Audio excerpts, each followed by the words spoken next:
Hello, this is Gonzalo Lira, otherwise known as CRP, and this is the weekly webinar for Tuesday, February 22nd, 2022. That's right, the 22nd day of the second month of the 22nd year of the second millennium.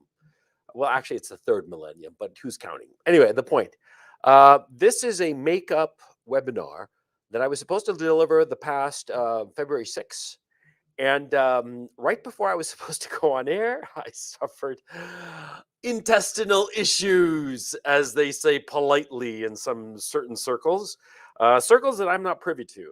I got a bad case of diarrhea. What the fuck can I say? And so that's why I had to cancel at the last minute. And things have been happening. I flew to Kiev on business, and then I came back, and just a lot of work had piled up. And so now I'm finally able to do a makeup of this webinar. And point of fact, I'm actually going tomorrow to Kiev for a couple of days on some bureaucratic bullshit that I have to handle. I don't really want to go, but I have to go. I don't want to go because, I really don't know what's going to happen here in Ukraine. As you know, I'm in Kharkov in eastern Ukraine, just to the north of all the unpleasantness in the Donbass region. And I'm going to show you a map in just a second, so you get, you familiarize yourself with what's going on. Anyway, I have to go just for a couple of days, but then in a couple of weeks, I have to go again for a couple of days. And that trip is actually the one that's making me nervous. The tomorrow's trip, I'm not nervous about it at all, because I'll just pop over there Wednesday, back on Friday night, no problem. But in a couple of weeks, who knows how the situation is going to be. So anyway, the point. I'm going to be talking about what's been going on between Russia and Ukraine.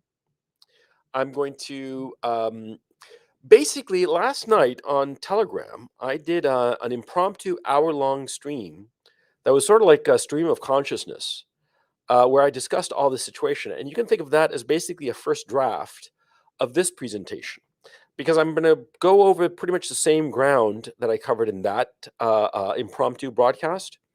But I'm also going to add my reaction to Vladimir Putin's speech, which is a very good speech and very elegant and very important speech, whatever the mainstream media might say about it. And I'm also going to talk about some of the immediate reactions to that speech that is proving to be crucial, because that speech really was a turning point.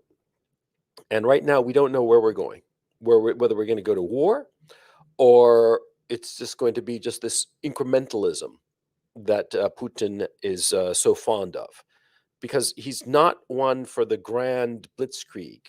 He's an incrementalist. That's something that I'm realizing that I have failed to understand about the man, and I think a lot of other observers have failed to understand about him too. He never makes the dramatic move. It's always incremental. If he ever has to do the dramatic move, it's a very specific moment, low risk, very quick, and sort of like in out. But when he makes a major move, it's incremental. Okay. So anyway, before I get into that, I just want to reiterate, as always, where is Tiffany Dover? To make sure that you guys can hear me and see me properly, why don't you write there in the comment section in the chat, write where is Tiffany Dover? Not in the comments, in the chat, in the live chat. Where is Tiffany Dover? Because I think that we all need an answer to that question now, don't we? Where in the world is Tiffany Dover? And if you don't know who Tiffany Dover is, Google her. Google her and see the video of what happened to her the last time she was seen in public, indisputably seen in public. Okay, where is Tiffany Dover? Thanks, guys. Anyway, this presentation, I frankly I didn't have the opportunity to write it up like with the whole slides all neat and orderly like other times. I mean, I have a slide that is going to be an outline for this, but sometimes I'm just going to break away for it when I realize I need to cover some ground that I didn't put properly in my outline. Okay, because this is a complicated topic, a lot of moving parts going on, a lot of players with different motivations and whatnot. But before I get started, I want you to understand something crucial. Yes, indeed. John G, he's saying Canada sucks. Yeah, it pretty much does. And that's for another webinar, probably next Sunday's webinar. And tomorrow I have a video discussing this particular issue of Canada, okay, that I filmed earlier today, as a matter of fact. So anyway, to go back to something that you have to keep in mind. Okay, it's very important that you understand a truism. There are no black hats, there are no white hats. There are only interests. Okay? Everybody has a gray hat. Everybody is looking out for their own people, their own position, not necessarily in that order. And the things that they do, lots of times they're very immoral. Lots of times they're incredibly hypocritical. Lots of times they go against the very principles they claim to espouse. Okay? People are hypocritical and they violate their principles and they are immoral, especially the people in the leadership classes of every stripe. I'm not saying the Americans or the Russians, I'm saying everybody, always throughout history. You have to be amoral, not immoral, amoral, in order to get power, hold on to it, and exercise it to the benefit of your people, of yourself, of your collective, your clan, your tribe, your family. It's inevitable. And highfalutin principles and all the rest of it, yeah, it's all very nice and sweet and pretty. But at the end of the day, it's all about power and fuck principles. And principles get thrown by the wayside. And people are incredibly hypocritical. And of course they are. And so to fall into the trap, the naive trap, the trap of children, of saying, ew, he's hypocritical or he's doing something immoral that violates his principles or some shit like that. It's just dumb. It's just stupid. And to look at somebody like Vladimir Putin, for instance, or Boris Johnson or Joe Biden for that matter, and claim that, he's evil. That's stupid. He's not evil. He's just looking after his own best interest. And yeah, those best interests are opposed to your best interest or opposed to those interests that you have been socialized into believing are yours, but really aren't.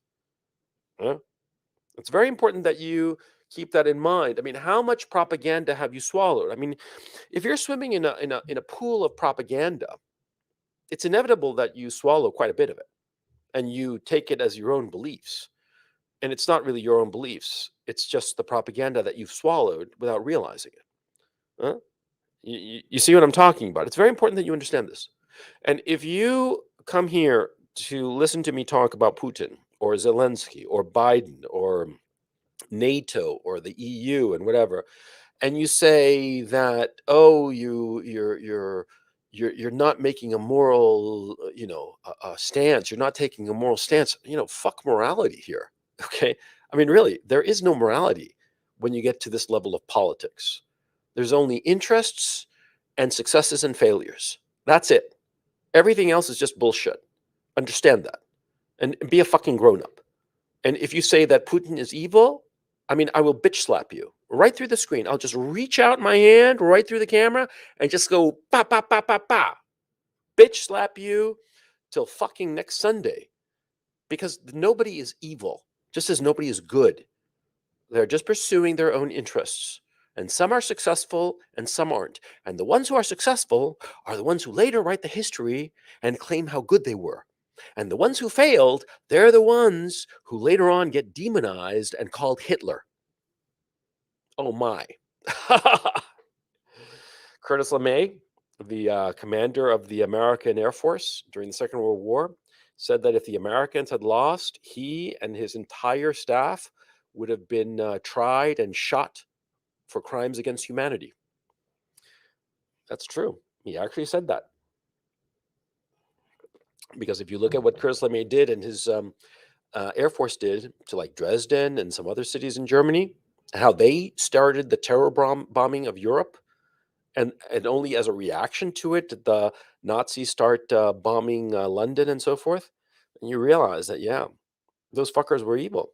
But then later, since they won, they got medals. That's how it is. Always remember, I'm sorry for going over this, but it's important that you understand this. Okay, so I've been babbling long enough. Let's get cracking. Now, let me just close out my face because you guys don't need to see me while I'm doing this presentation. Now, here's a map of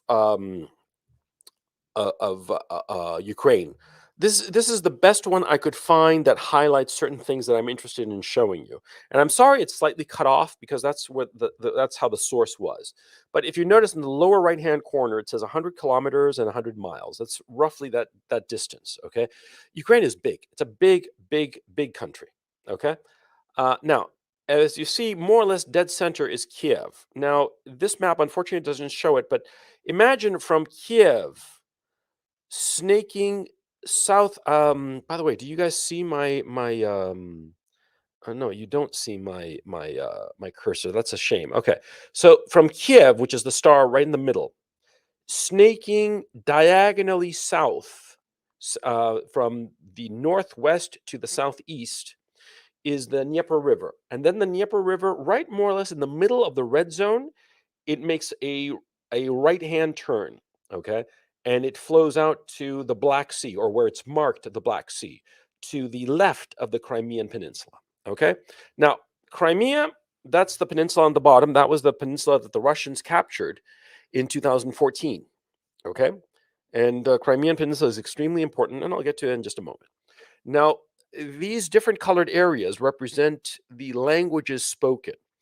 This map, I would venture to say, sort of like downplays it because you see, in a lot of these red areas where they say it's like 25 to 75% native language is Russian, I would venture to say that might be the case, but 100% of the people speak it. In all of the red area and the dark brown area, it's majority Russian speaking. And I'm talking vast majority, I'm talking 90%. Okay. It's only in the orange and the yellow areas, roughly yellow, that it's more Ukrainian. Because you see, as Putin himself said in yesterday's speech, Ukraine is essentially two countries, the Ukrainian side and the Russian side. And this amalgamation of these two peoples happened because of the Soviet Union, the communists, Lenin and Stalin and then later Khrushchev. And it's not an organic country.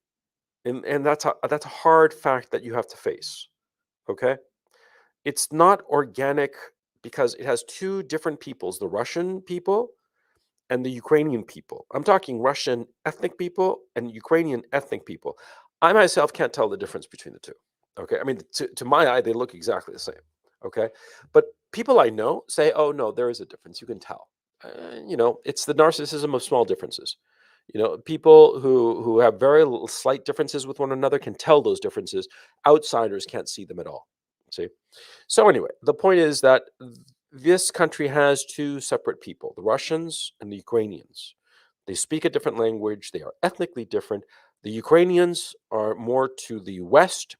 They have closer ties to Poland, to Hungary, to Romania. A lot of them are Ukrainian Polish, Ukrainian Hungarian, Ukrainian Romanian, Ukrainian Moldovan. Okay, I mean ethnically. See, so there's a lot of that going on. Now, the people who are 100% Ukrainian tend to be around Kiev, but at the same time, Kiev has a huge ethnic Russian population. Okay, because Kiev has been the administrative center of the Ukrainian territory since 1925, I believe. Okay.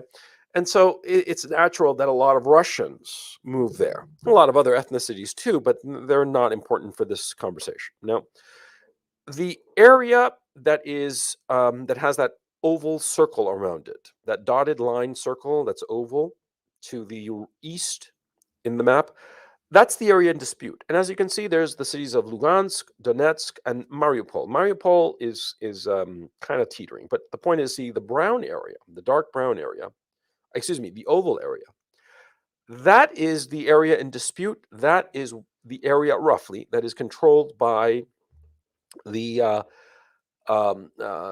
People's Republic of Lugansk and People's Republic of Donetsk.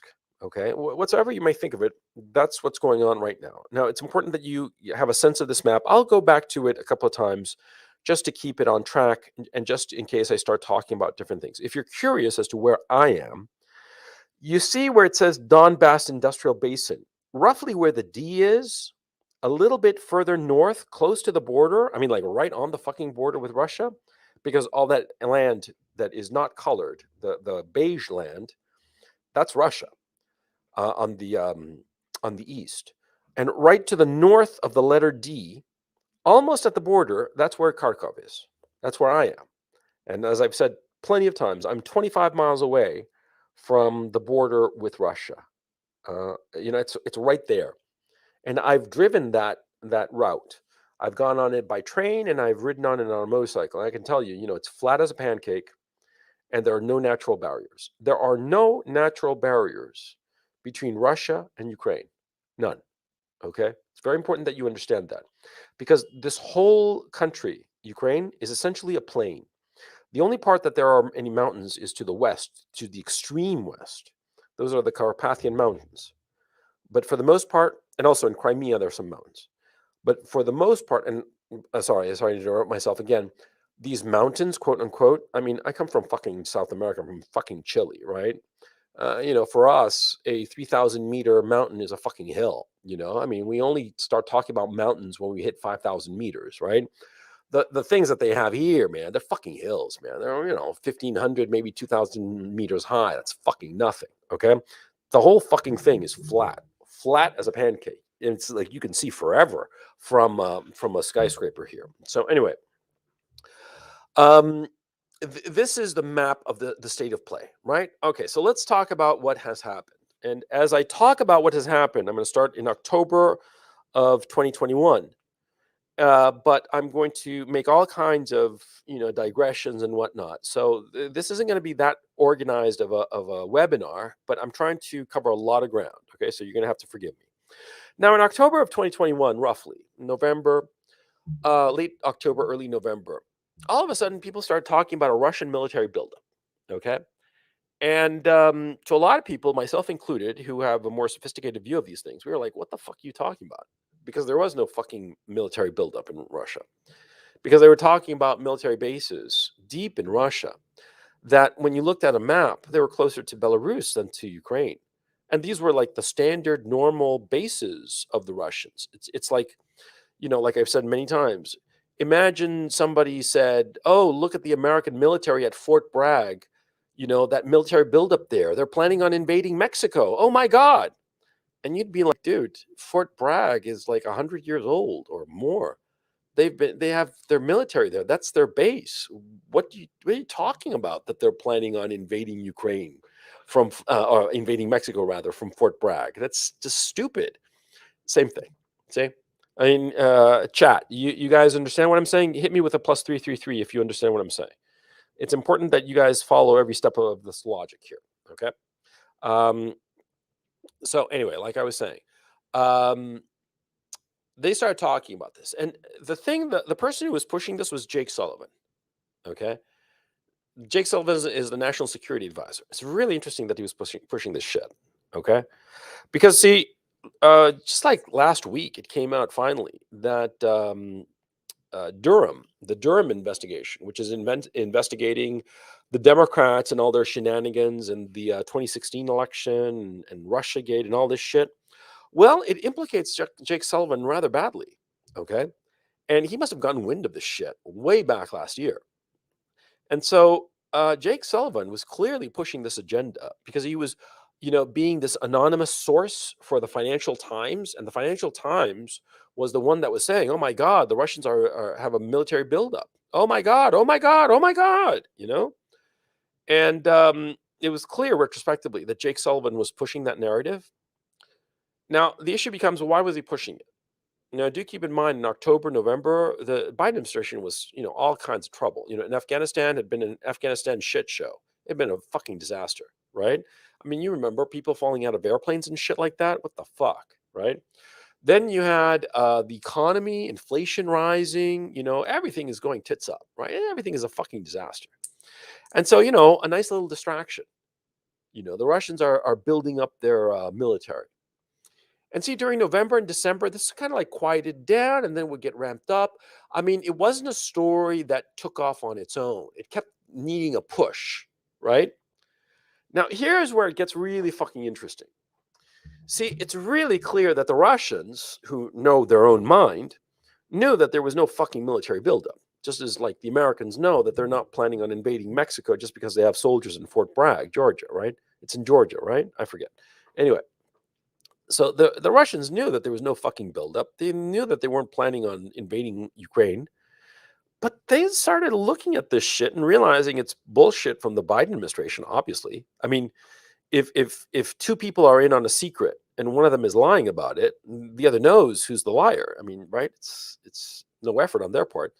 And so the Russians all of a sudden started to realize that maybe they could make some hay out of this bullshit. And so they actually started fucking around with their military. They didn't actually move their soldiers, but they got their soldiers to get busy doing shit. And all of a sudden, like American and European intel actually saw the Russian military doing shit, even though they weren't actually moving troops closer to the border with Ukraine. This is a key issue, by the way. This is the key issue. See, in none of the so-called evidence that the Americans and the Europeans later have produced do they ever show that the Russians were actually putting troops closer to Ukraine in a combat stance, in an invasion stance. They never did. Back in April of 2021, when there was all kinds of shenanigans going on, and the Ukrainians were making noises that they were planning on attacking the Donetsk and whatnot. That's when the Russians moved 150,000 troops in 72 hours and scared the ever-living fuck out of the West. That was fucking scary because they moved so many troops so goddamn fucking fast. Okay? And see, it wasn't like the fucking Taliban or some ragtag bunch of losers. No, these are hardened combat soldiers, highly trained, very competently led, great logistics, great everything, great equipment, state of the art everything. And they were in fucking position. 150,000 troops in 72 hours. That scared the fuck out of the West. And they'd been basically trying to stage some sort of weird color revolution in Belarus and some other shenanigans in Ukraine. They were also trying to bring back Navalny and all that shit. And the Russians stopped that shit cold just by moving their troops that fucking fast. But that was in April of 21. Now in October, November of 21, the Russians are just like calm, relaxed. They're just, scratching their balls and watching TV, basically.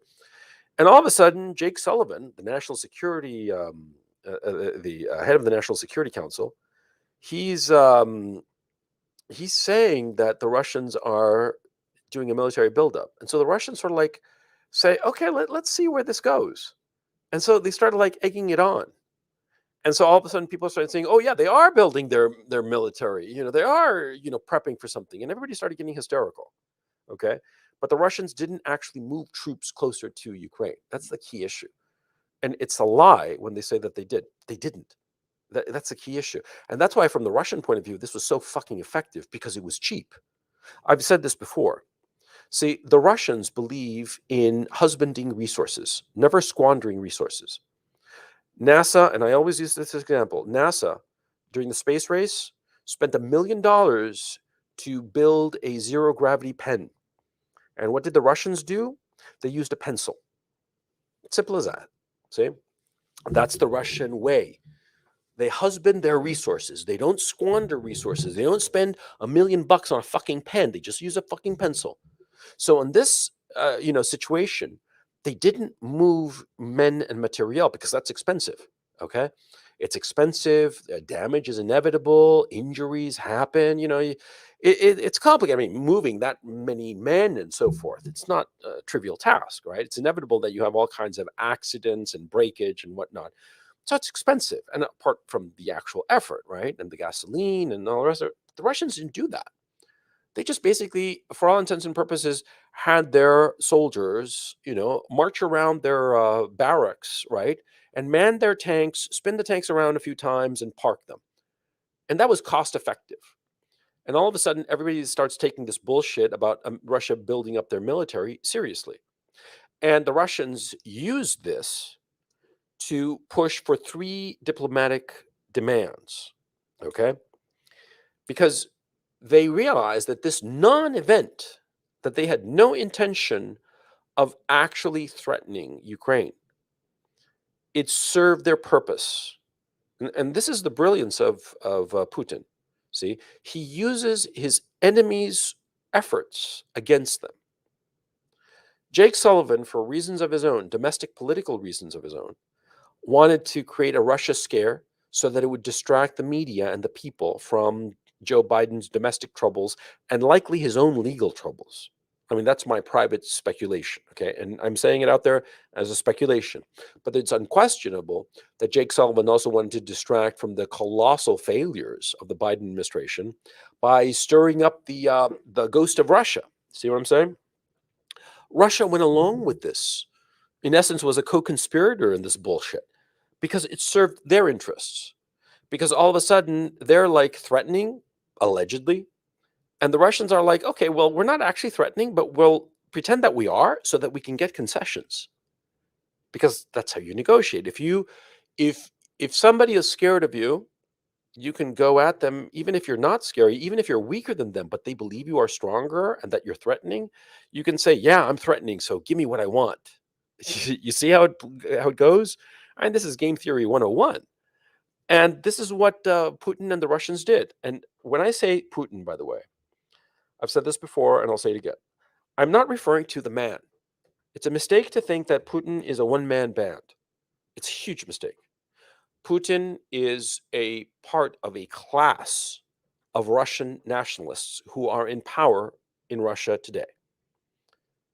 Putin, when I say Putin, I'm using that name, that word, as a metonym. Just like, for instance, when you use the word White House, what are you referring to? The actual White House in Washington, D.C.? No, you're talking about the people in it, the Biden administration or whatever administration is currently in power in Washington. When you say, oh, the White House said this, it's not that the fucking House spoke. It can't. The word White House in that case is a metonym. Look it up. It is a shorthand for a collection of people.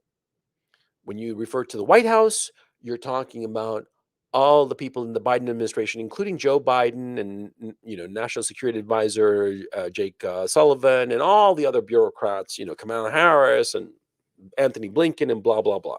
That's what you mean when you refer to the White House. When you refer to Putin, you have to understand that you are referring to a very large swath of people who are combat hardened because these fuckers rose in the time of the Soviet Union. They're hard. I mean, they're born hard. You know what I'm saying? And these fuckers are very tough, very shrewd, very capable. They recognize that they have a second tier country. It's not a superpower like China and the United States, but they are punching above their weight because they know how to husband their resources. And so they use this non event that was costing them nothing to make demands on the United States and NATO. And there were principally three demands. Number one, Ukraine is out of NATO. It never joins NATO. They want that. Number two, indivisibility of security. That is the notion that no country's security can be achieved at the cost of somebody else's security. That is, no country can join a military alliance that would de facto threaten a third country. Okay, i.e., Ukraine cannot join NATO because the Russians historically have been invaded. The last time they were invaded in 1942 or 1941 to 1945, rather, it was traumatic. They lost tens of millions of people in that invasion. And before that, they were invaded by the French in 1814, in 1812, rather. I mean, for them, it's a big fucking deal. And to dismiss that worry is just fucking insane. Because, see, the Russians are, number one, a very historically minded people. And number two, they can read a map.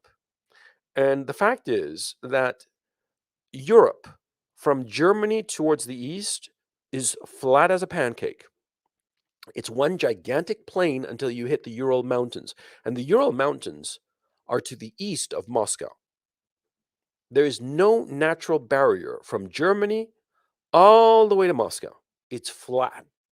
Okay? And the Russians know that. The Russians are very aware of that and it scares them. That's why they've always wanted buffer zones, large pieces of land that serve as their buffers, like Belarus, like Ukraine.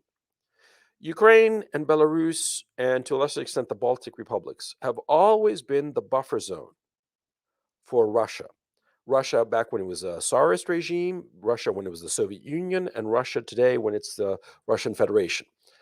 They have always yearned for it because the fact is that large swath of land has saved them because the war against Napoleon was going badly. They were able to win because they kept retreating, giving up land, and the French got overextended in these borderlands like Belarus, and eventually they couldn't make it to Moscow, not with the effectiveness necessary to win.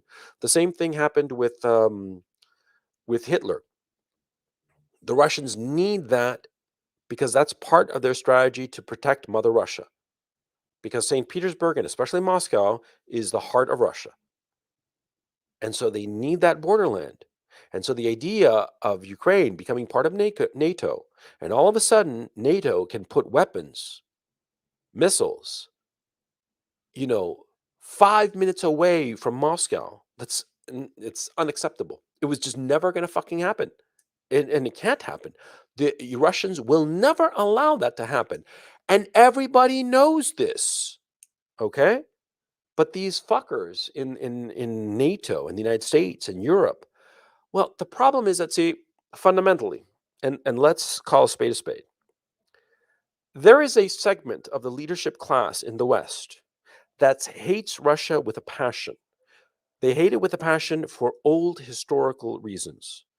An ethnic group whose parents and grandparents were persecuted and or kicked out of Russia because they were communists, Trotskyites to be specific, because of their religion perhaps, but more likely than not because these people tried to undermine the Russian state, be it during the SARS or be it during the Soviet Union.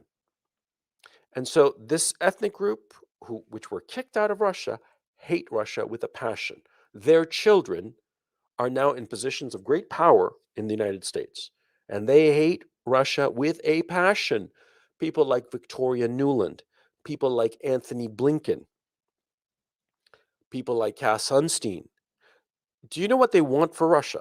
They want it to be broken up into little republics and for Western companies to come and exploit all their natural resources. I mean, basically, they want to turn Russia into a banana republic, into a whole bunch of banana republics. Now, this worked in Latin America, for instance. Latin America should be one country. It should. I'm talking everything south of the Panama Canal, including the Panama Canal. It should be just one country. Mhm. But the Americans were very successful in keeping it divided. Geography helped, and certain piddly ass bullshit little political differences helped. But of course, they were exploited by the Americans. And that's why Latin America is divided and has always been weak, and it's been exploited. And that's why we call them banana republics. They want the same fate for Russia. And of course, the Russians don't want that. Of course not. They've always been an empire. They've always been a big country. Okay? And so the Americans want Ukraine, and the Americans and Europeans want Ukraine, not because they give a shit about Ukraine. They just want to get closer to Moscow. They want to have weapons closer to Moscow. They want to be able to intimidate Russia. And also, they want to go back to the good old days of the 90s when Russia, after the collapse of the Soviet Union, was destitute, a broken country, a broken people, a broken leadership. They yearn for those days because those were the days when the West completely exploited Russia and treated Russia like a prostitute, not even like like a cheap hooker. They just beat her around and did whatever the fuck they wanted to her. Mhm. And the Russians remember that. For them, it's traumatic. They don't want those days. Fuck that. No. And so, of course, they realize that they have to be strong against the West. And the thing is, Putin, especially as a man, he grew up in St. Petersburg, which is the westernmost city, the western facing, the city, excuse me, the city that faces the West. I mean, it's the reason that Peter the Great founded St. Petersburg, because he wanted it to be Russia's window on the West.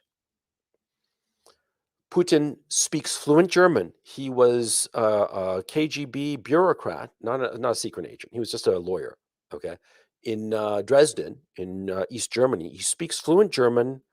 He also speaks fluent English, by the way. Most people don't realize this, but he does. And he speaks it very well. I've heard him speak English, and he speaks it, of course, like a foreigner, but a very well-educated foreigner. And you can tell. You can tell that he's had a lot of classes. I can't speak for his German. I don't know. I don't know German enough to be able to say whether he has a flawless accent or not. But his English is very good. Anyway, he likes the West. And he tried to curry favor with the West in the early days of his administration in the year 2000 and so. But the West just knocked his hand away, knocked his hand aside. They just want to exploit Russia because they hate it. Because, like I said, a certain segment of the American leadership class hates him for ancient historical reasons. Hates Russia, rather, not him specifically. They demonize him, but it's sort of like an impersonal demonization. It could be anybody. It could be fucking Santa Claus and say, oh, look at his red suit. It's the suit of the devil. Yeah. That kind of bullshit. Mhm.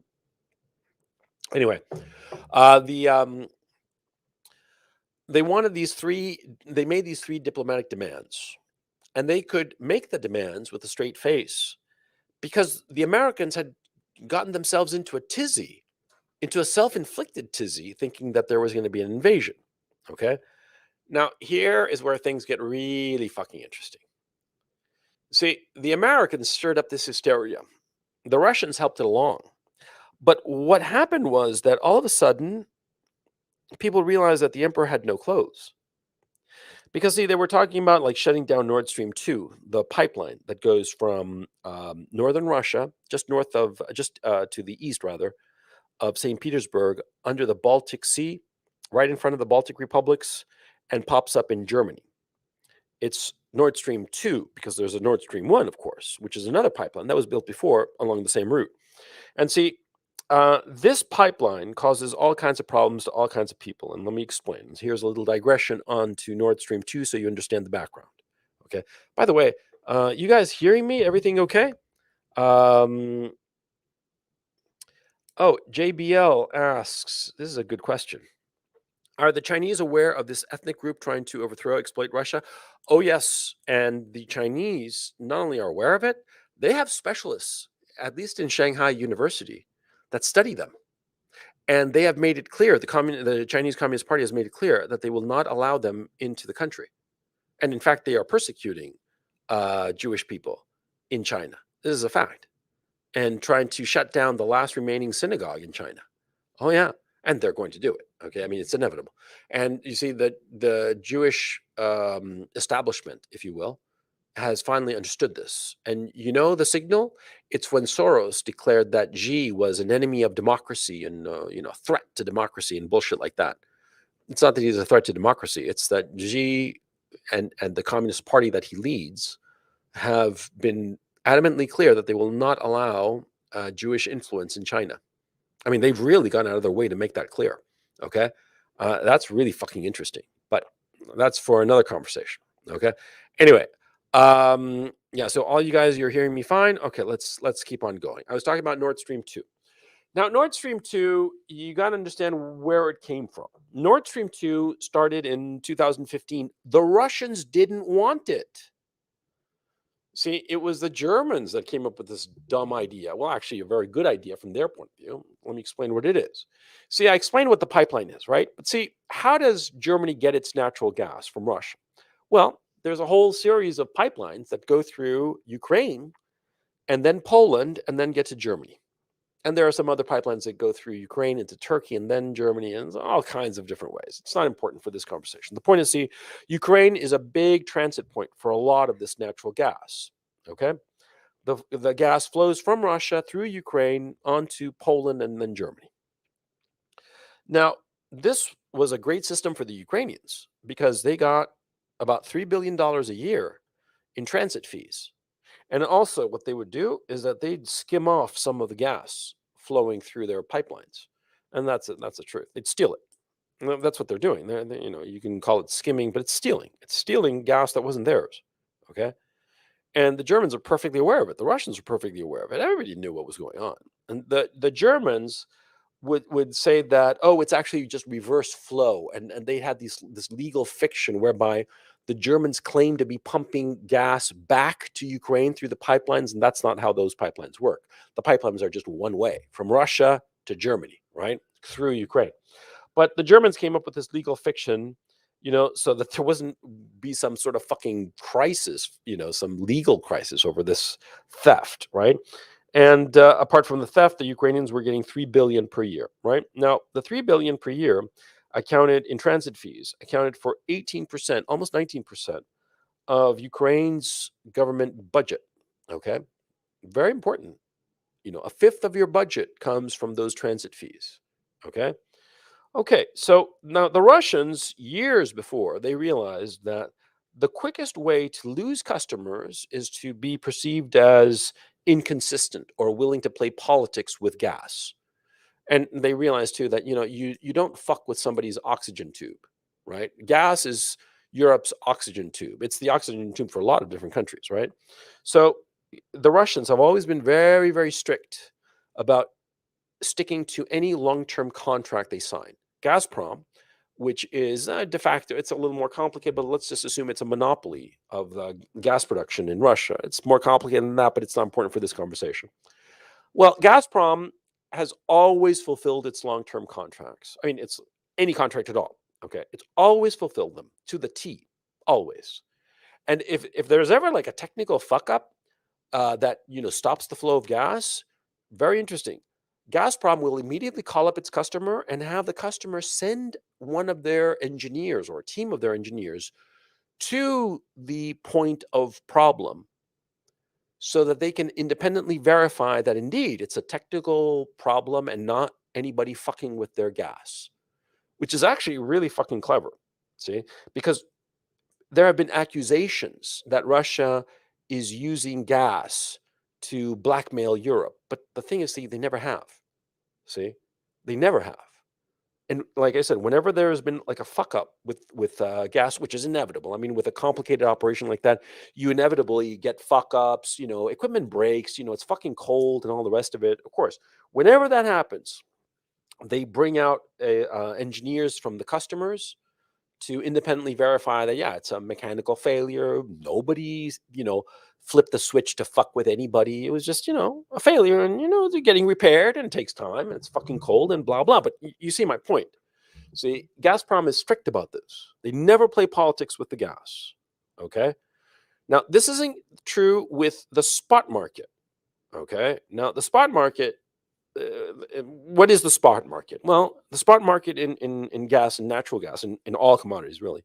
You just show up with whatever inventory you got, and you raise your hand and you say, I got 1 million cubic meters of natural gas for delivery in 3 weeks. Who wants a bid? Who'll give me a bid, right?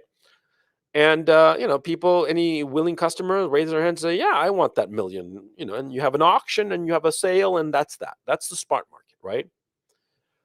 Long-term gas contracts, just so that you know, the prices are variable, and they are usually fixed to the price of oil, of petroleum.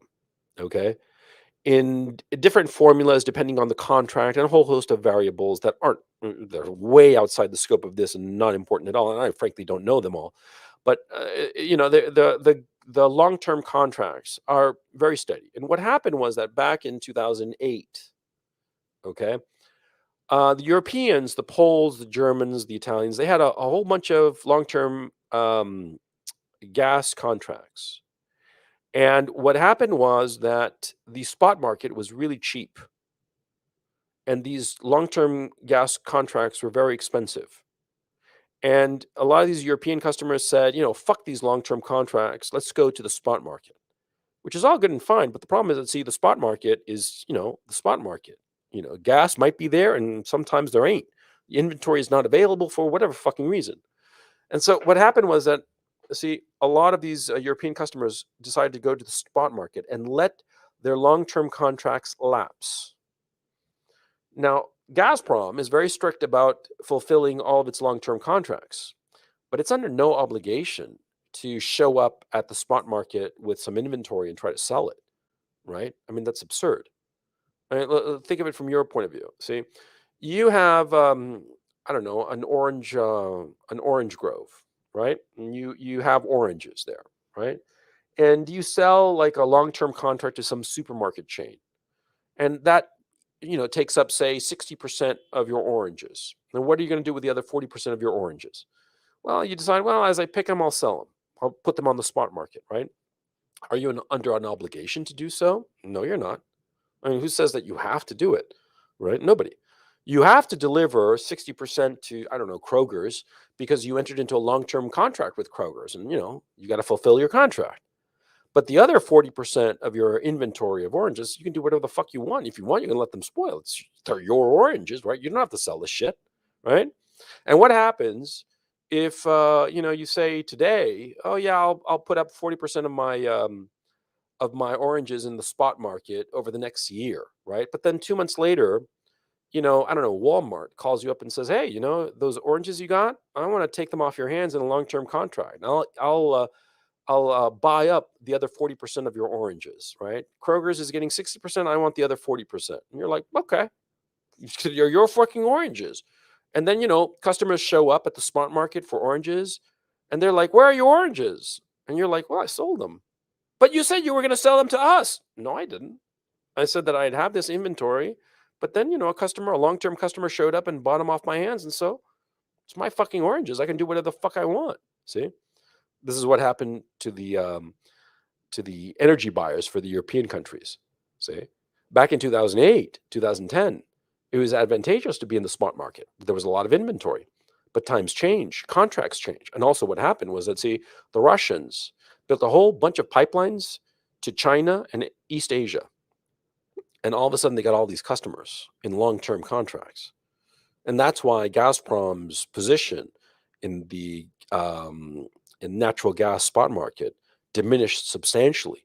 And all of a sudden, these European customers who'd been counting on cheap gas on the spot market suddenly found themselves shit out of luck, and all of them bidding up the little gas available on the natural gas spot market. You see? Now, I'm simplifying grossly for the sake of clarity, but you understand the situation, okay? Another problem that happened is that the fucking Germans, right? These fucking morons, fucking Germans, man. The Germans, they're the smartest and most capable people in the world, but they are so fucking dumb, okay? Because they really fucking are. And you guys know that I'm 3/8 German Danish, but I'm telling you, my people, right? I am a third German, more than a third German, and I can say this hand to heart. They're fucking idiots. See, these dumb fucking motherfuckers, right? They decided that they were going to get rid of all their nuclear power stations and all their coal burning plants to produce electricity, right? And Germany, well, it's a manufacturing based economy. They decided not to go the globalization route. They want to maintain their manufacturing base, especially high tech and expensive heavy duty items like cars and shit like that, all kinds of sophisticated equipment of various sorts, right? Well, that takes up a lot of fucking electricity now, doesn't it? And see, they decided to get rid of all their nuclear and their coal burning and whatnot, and go green and get the fucking windmills and get the fucking solar panels, right? But it's fucking Germany, motherfucker. It's not the fucking Sahara where there's not a cloud in the sky and you can get all the sunlight that you could ever want for your fucking solar panels. No, it's fucking Germany. Germany is fucking overcast 60% of the time. Okay? I'm not kidding, by the way. Look it up. Germany is not the fucking Sahara. It's not Southern California. It's not the Chilean Central Valley. It is, it's fucking Germany. And so the fucking solar panels don't work. And the windmills, well, it turns out that in Germany, during the summer months, sure, there's lots of wind. But during the winter months, shit out of luck, man. No wind. So the fucking turbines, they don't fucking spin. And quite apart from the fact that both the solar panels and the windmills cause all kinds of environmental damage. Okay, like the blades of the solar panel of the windmills, for instance, they're not biodegradable. Okay, that shit, that plastic Teflon-y shit, whatever the fuck it's made out of, you can't recycle that shit. And you know what they do with that shit? They bury it, and that shit does not biodegrade ever. Okay, I mean it's just a fucking disaster, man. Anyway. And don't get me started on solar panels, which you guys know, and I've done a webinar on it. Solar panels are fucking dangerous, man. I mean, that shit, you break one of those fuckers open, and that powdery shit that comes out is just going to poison any soil underneath it and potentially seep down into the water table and poison all your fucking water. It's fucking dangerous shit. Okay. Anyway, and also the manufacturing of those fucking things. I mean, yeah, you're not producing any CO2 there where you're installing the fucking thing, but the factories out in Vietnam and China and Bangladesh, some of them, right? They spew all kinds of toxic ass shit to make those fucking solar panels. It's a scam. But anyway, the point. The fucking Germans did this fucking thing of shutting down the cleanest energy that they had, nuclear, and not to mention coal and all the rest of it. And so they have an energy deficit. And how do they make up the energy deficit? With fucking Russian natural gas. That's how. They need that fucking gas. They need it to heat the homes. They need it for the electricity for their manufacturing plants. They need that gas because they were so fucking dumb that they set upon an energy policy that doomed them to be at the mercy of the Russians. And the Russians have gone out of their way to make it clear that they're never going to fuck with anybody over the gas. But still, see? And so it's to their benefit, the benefit of the Germans to have a strong relationship with the Russians, a really strong relationship with the Russians. They don't want to fucking rock the Russians' boat. And the Germans, some of the smarter Germans, have realized that whenever they're allied with Russia, things go their way. And whenever they get into a war or enmity with Russia, they wind up getting conquered. So it's to Germany's long-term advantage to be very, very close, good friends with Russia. See? And of course, split away from the Americans, right?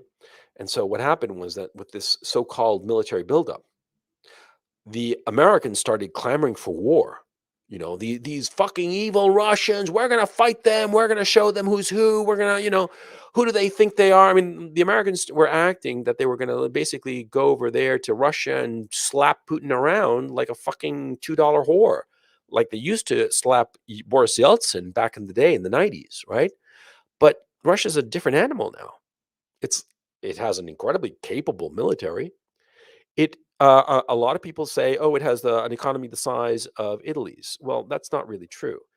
That's kind of like a lie. And actually, when you look at it from a purchasing power parity point of view, and sorry for the alliteration, well, it turns out that Russia has an economy the size of Germany's, okay? But they got a military, and a military that knows what the fuck it's doing, okay? So they're a lot more capable than people realize. Very capable. And so all of a sudden, the Americans realize, well, we really can't slap these guys around because they're not going to put up with it. And on top of that, the fucking Americans sent a few delegations, Wendy Sherman and some other people, on multiple occasions to talk to the Russians, and the Russians just basically laughed in their face. Said, "What the fuck you talking about, bitch? We'll do whatever the fuck we want, and there isn't a fucking thing you can do about it." And they were right.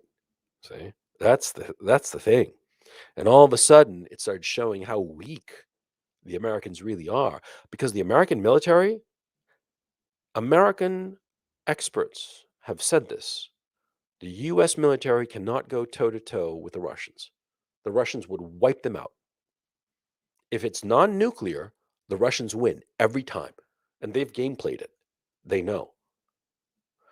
The American economy cannot survive Russia getting cut out of SWIFT. Now, I know this from a couple of people I know at the Federal Reserve. Remember back in the day, they were talking about sanctions, that they were going to impose sanctions and show Russia what's what and blah, blah, and cut Russia out of SWIFT. Yeah, we're going to show them. SWIFT is the, it's got a stupid fucking name. It's the Society for, let me just find it real quick. It's the Society for Worldwide Interbank Financial Telecommunications. Dumbest fucking made up fucking title ever, right? Society for Worldwide Interbank Financial Telecommunications, SWIFT. Basically, what it is, it's a communication system to settle deals between banks. You send money from one bank, your bank, to my bank in some other continent. Say I'm in Ukraine, and you're in, I don't know, fucking United States. You send money via your bank to my bank, your Chase Manhattan Bank to my Alpha Bank. And what happens is that I don't have an account at Alpha Bank. I'm just making it up. And what happens is that Swift is the messengering system that goes from one bank to the other. And of course, it's encrypted and very secure and all the rest of it, telling the bank, hey, give Gonzalo over there some money that's coming from this guy over here in the States. And the messaging goes back and forth, and that's how it works. Okay. Now, the US was planning on cutting Russia out of SWIFT. And there are still some congressmen saying, let's cut Russia out of SWIFT. But see, it was the Federal Reserve, and I have this on authority from people from the Federal Reserve, that pushed the American leadership class not to touch SWIFT. Because you see, what the Federal Reserve realizes is that, see, Russia is a key player in the commodities markets, in various commodities markets, in not just natural gas, but also oil. Russia produces 10% of the export petroleum, rather, of the world. It exports 10 million barrels per day. Okay. That's roughly 10% of the global export market. They are a pivotal player in that market, I mean, actually, when OPEC was being formed back in the day, the Arab states invited Russia to join, and Russia didn't for stupid reasons at the time, but because Russia is and has always been an important player in the global petroleum market. And so what happens is, if Russia were cut out of SWIFT, Russia would not sell its oil in dollars. They'd sell it in euros or perhaps rubles or perhaps renminbi. It doesn't matter what the currency they'd sell it in. The important thing is that they wouldn't sell it in dollars. Now, this would be a catastrophe for the American dollar, because if this were to happen, all of a sudden, all of Russia's customers, which are worldwide, I mean, China, Japan, all kinds of countries, and Europe gets a third of its fucking oil from fucking Russia. Okay? And this is important for later. Keep that in mind. A third of its oil comes from Russia. Now, if Russia were to suddenly not take dollars because it's been cut out of SWIFT, well, they'd take it in some other currency now, wouldn't they? And all of a sudden, the dollar would not be that needed by a lot of customers. Because you see, the dollar's value, they keep calling it the reserve currency. But what the fuck does that mean? It means that everybody needs dollars, and therefore there is a demand for dollars. And when there is a demand for dollars, that's what makes it valuable. You see? That's the whole notion of the reserve currency. It is a currency that is used worldwide because everybody needs it. And why do they need it? To buy oil. The famed petrodollar. I did a whole presentation on the fucking petrodollar to explain this whole notion. Okay, go to the index in Patreon to see that webinar. See, the petrodollar is, what is it? It's basically all the petroleum producing states, are the major ones like Saudi Arabia, Kuwait, etc., Bahrain, Qatar. They all promise to sell their oil in dollars, exclusively dollars. They do not take any other currency except dollars. That's the petrodollar. And because of this, all of these countries' customers, Japan, Europe, South America, whomever, they all need to get dollars to buy the oil. See, if a Japanese company wants to buy oil from Saudi Arabia, they can't show up with yen because the Saudis will politely say, no, thank you. Only dollars. And so the Japanese take their yen and go find dollars. Go find somebody who's selling dollars. Who is selling dollars? Well, the Americans. And so the Japanese buy those dollars, i.e., they drive up the price of the dollar. You see? When you are buying something, you are by definition driving up its price because you are the demand in the supply-demand curve intersection. You see what I'm saying? And so all these countries buying dollars to buy oil, it's necessary. That is what maintains the dollar's reserve status. It's not that the reserve status of the dollar is like some magical event that just happens, like, you were born under a lucky star or some shit like that, right? No, it's something that has to be maintained, and it is maintained by making sure that the most important commodity on the face of the planet, oil, is priced in dollars. And therefore, it forces everybody who wants to buy oil to buy dollars first.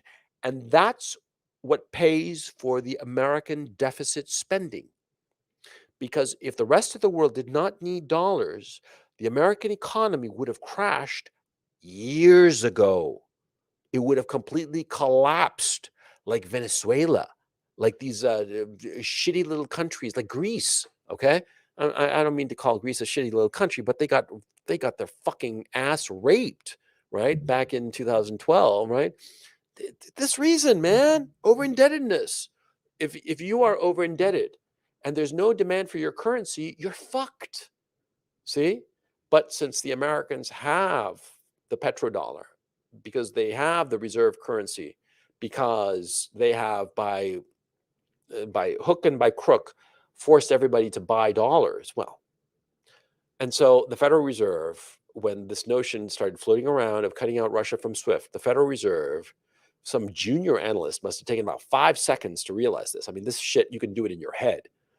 They must have realized that if they cut Russia out of SWIFT, with that commanding position in the commodities markets, not just oil, but also natural gas, aluminum, all kinds of shit, right?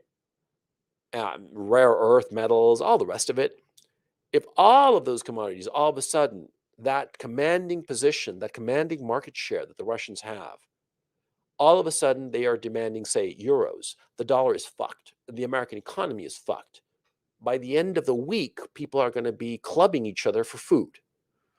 That's how it would be. And I'm not exaggerating, by the way. And by the way, I'm not exaggerating. And this is how it's going to be, because that day is coming. It's coming quicker than you realize, that all of a sudden people are not going to want to take dollars. Okay. And this, by the way, I do believe that's the thing that the Americans fear the most, that the Russians might one day say, you know something, we're not going to take dollars for our commodities. We'll only take euros. And that's it. I mean, the Americans are fucked. Okay. And this is one of the things that people discovered. See, the Federal Reserve was in a complete panic. And it wasn't just Jerome Powell, the chairman of the Federal Reserve Board.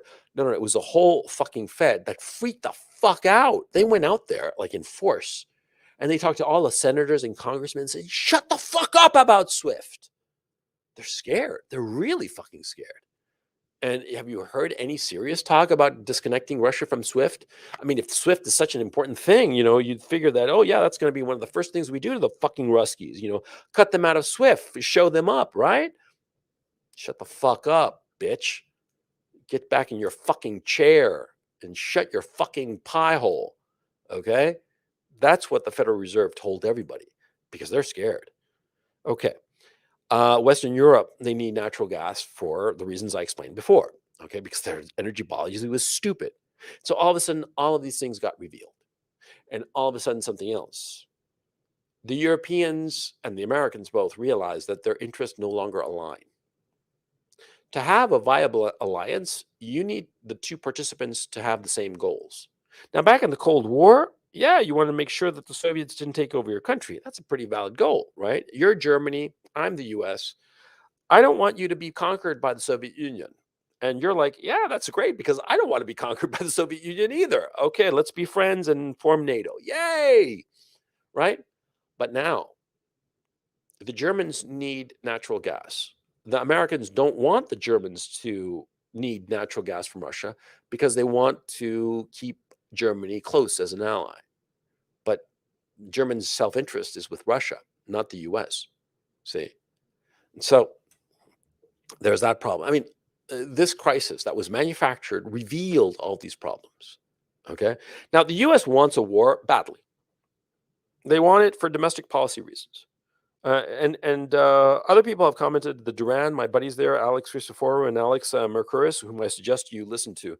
They're very, very wise men, and they know what the fuck they're talking to. They're the best geopolitical analysis on YouTube, on the internet today. I mean, seriously, I'm not kidding around. These gentlemen have pointed out that, in the last days of collapsing empire, the internal warfare dominates everybody's attention, and they wind up doing stupid shit because of internal politicking.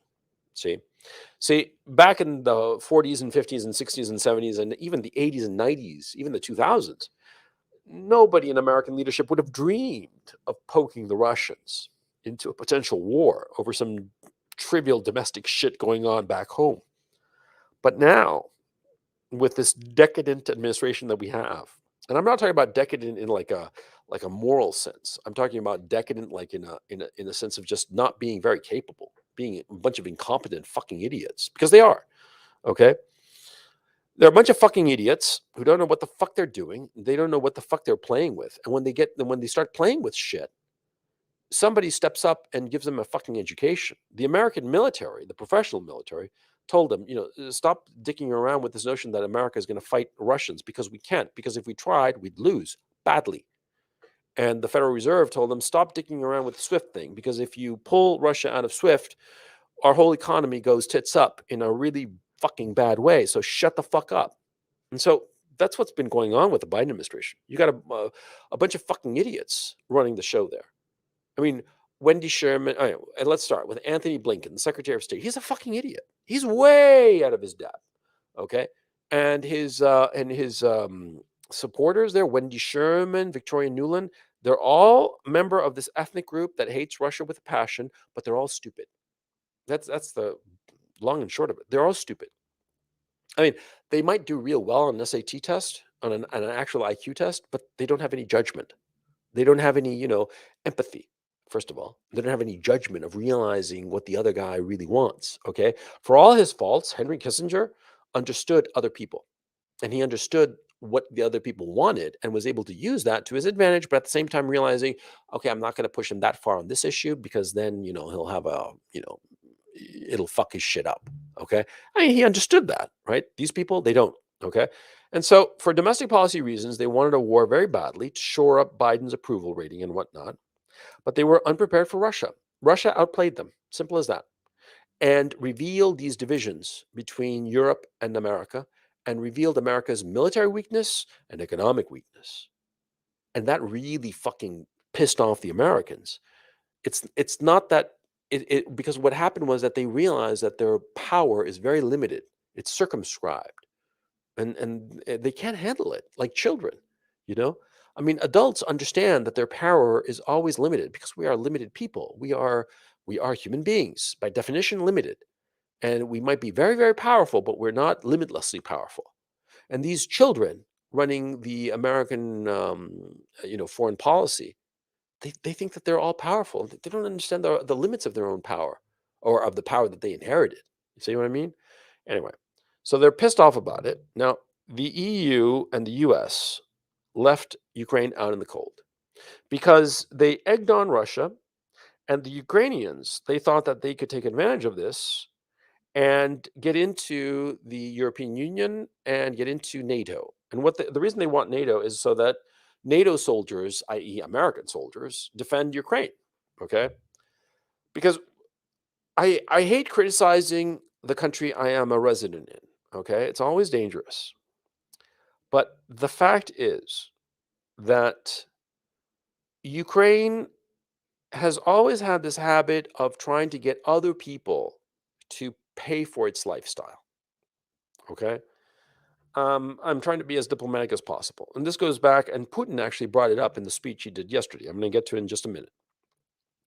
But the point is that, see, the Ukrainians, um, they wanted to join NATO. NATO can't admit Ukraine because there's the conflict in the Donbass. And the conflict in the Donbass was sparked deliberately by the Russians and supported by the Russians. I mean, it's a Russian enterprise, the whole fucking thing. Because the Russians knew precisely this rule of NATO, that it does not admit a country that has is actively engaged in a conflict. Okay, and the disturbances in the Donbass qualify. Now, let me go back to the map that I showed you earlier. Now, here we have in the oval section, like I said, that's Lugansk and Donetsk. That's roughly the area that is in dispute. Right now, what's going on?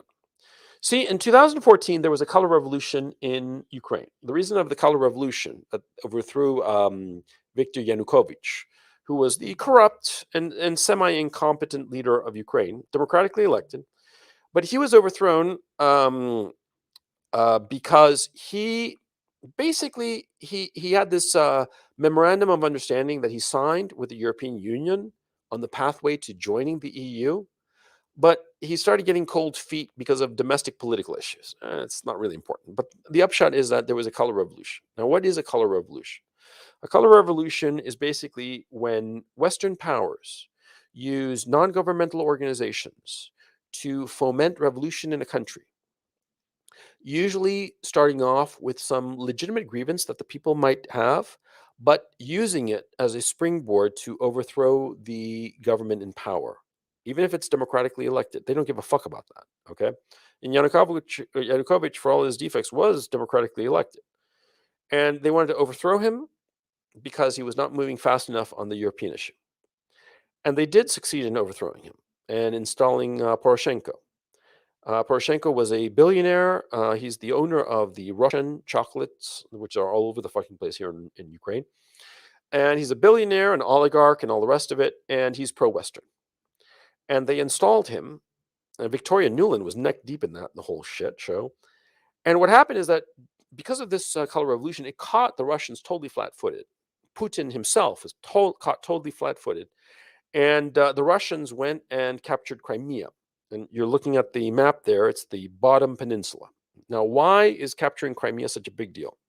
Well, because the map doesn't show it quite properly, but the Black Sea is essential for Russia because Russia needs the Black Sea to be able to reach the Mediterranean and then the North Atlantic and the rest of the world, because it has, access to the Baltic Sea to the north in St. Petersburg. And the other sea, well, that's the Pacific. That's way the fuck out there in Vladivostok. You have to cross 8 fucking time zones to get there. Okay? A third of the world to get to Vladivostok, right? And Vladivostok, for reasons, is not a particularly good port. So you need the Black Sea. And you need Crimea. Why do you need Crimea? Because the Crimean Peninsula essentially dominates the Black Sea. If you look at a map of the Black Sea, the Crimean Peninsula just sticks right into the middle of it. And in fact, the Russians have a long-standing naval base at Sevastopol. The Russians could not allow Sevastopol to fall into NATO hands. When the color revolution of 2014 happened in Ukraine, the Russians all of a sudden were terrified, with good reason, that Crimea would fall into the hands of NATO. That NATO would have some new agreement with Poroshenko and take over the Russian naval base at Sevastopol. And by the way, Crimea has always been Russian, always. It's never been Ukrainian. Okay, it was handed over administratively to Ukraine in 1954 by Nikita Khrushchev, but that was just an administrative decision. And when the collapse of the Soviet Union happened in 1991, Crimea was left in the hands of Ukraine, this new sovereign state. The naval base at Sevastopol continued to be controlled by the Russians. In fact, the Russians had to pay rent on the fucking base. But Crimea was Ukrainian, even though historically it's always been Russian, always. Mm-hmm. Anybody who says otherwise doesn't know history. Okay. Anybody who says that Crimea, no, it's always been Ukraine, it's a lie. It's a complete and utter lie. The vast majority of people in Crimea are ethnic Russians and they speak Russian. And how can I prove to you that Crimea has always been Russian? Well, in the 1850s, Russia fought a war with the British Empire over the fucking peninsula. It was called a little thing called the Crimean War. Okay. The Charge of Light Brigade and all that shit. Well, no, that wasn't the other one, but you know what I'm saying. See, it's always been Russian, Imperial Russia, and then it was part of the Soviet Union until 1954 when it was passed administratively as a random decision, even though the Soviet Union was just one big country, right? And after the collapse of the Soviet Union, Ukraine inherited it, but it's not Ukraine territory. It's never been Ukraine territory. And one can argue, very justifiably, that Luhansk, Donetsk, Odessa is the port city. If you're looking at the map, unfortunately, it's not. I picked this map. There was no one map that had all the things I wanted on it. And perhaps now I'm realizing I should have picked several different maps, but okay, spilt milk. The point is that, see, where it says Black Sea, look at the K and go straight up. And when you hit the coast, that's where Odessa is. Odessa has always been Russian. They speak Russian. They're ethnic Russians. I mean, it's like 85% ethnic Russians, okay, and just a smattering of ethnic Ukrainians, okay. I mean, like all of that red area. There's a reason why most people speak Russian in that area that are native Russian speakers because they're fucking Russian, okay. That's the bottom line. You like it or not. So anyway, the Russians in 2014 rather, they took over Crimea. And they did it. And the fact of the matter is, had Putin not done it, Putin would probably have been overthrown. Nobody ever threatened him, and there was no doubt. I mean, once the situation became apparent, Putin instantly and without hesitation grabbed Crimea. But had he not done it, he would have been overthrown. And because that's how existential Crimea is. And the fact is, if Putin had been a little slow, or the Russians had been a little slow for whatever reason, they probably would have wound up and had to actually fight for Crimea, like slog it out like a battle over Crimea. They would have done it because Crimea is existential to the Russians. Because without Crimea, there's no control of the Black Sea. Without control of the Black Sea, the Russians cannot get ships from Russia out into the wider world. They cannot give up the Black Sea. They cannot give up Crimea. That was never going to fucking happen. Okay. Anyway, the fucking Ukrainians, right? They started making noises with all this shit of talk of Russian military buildup.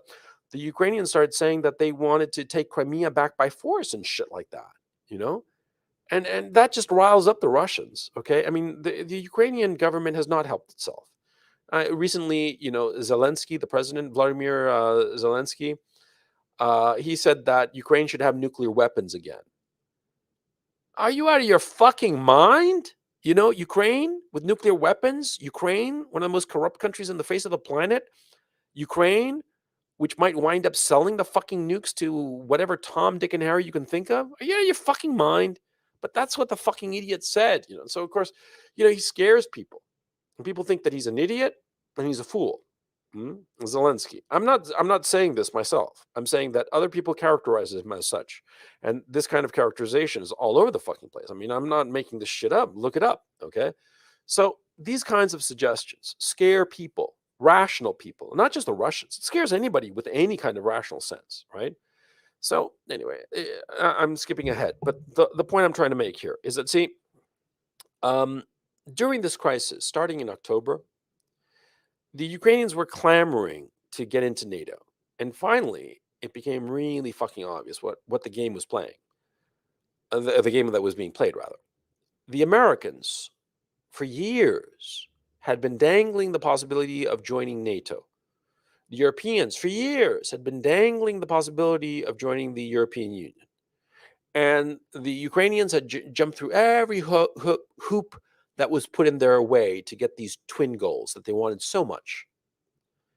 And they'd never realized that the European Union and the United States had no intention of ever letting Ukraine into their club because they realized that Ukraine is a net drain on their resources. And they know it. And what happened was that because of this pseudo crisis, this non-event, because it was a non-event, the Ukrainians realized it. All of a sudden, it dawned on them. All of a sudden, they realized we've been played for the past 8 years, thinking that if we were just good boys, we'd wind up joining NATO, wind up joining the EU. No. It ain't going to fucking happen. And all of a sudden, they realize this, and all of a sudden, they're like, fuck. The Americans are not going to send troops to protect us. The Europeans are not going to send us money so that we can survive. We're fucked. And of course, the Ukrainians have done themselves no favors over the last 8 years by going out of their way to antagonize the Russians. The Ukrainians, for instance, they have imposed nationwide that you must speak Ukrainian, not Russian.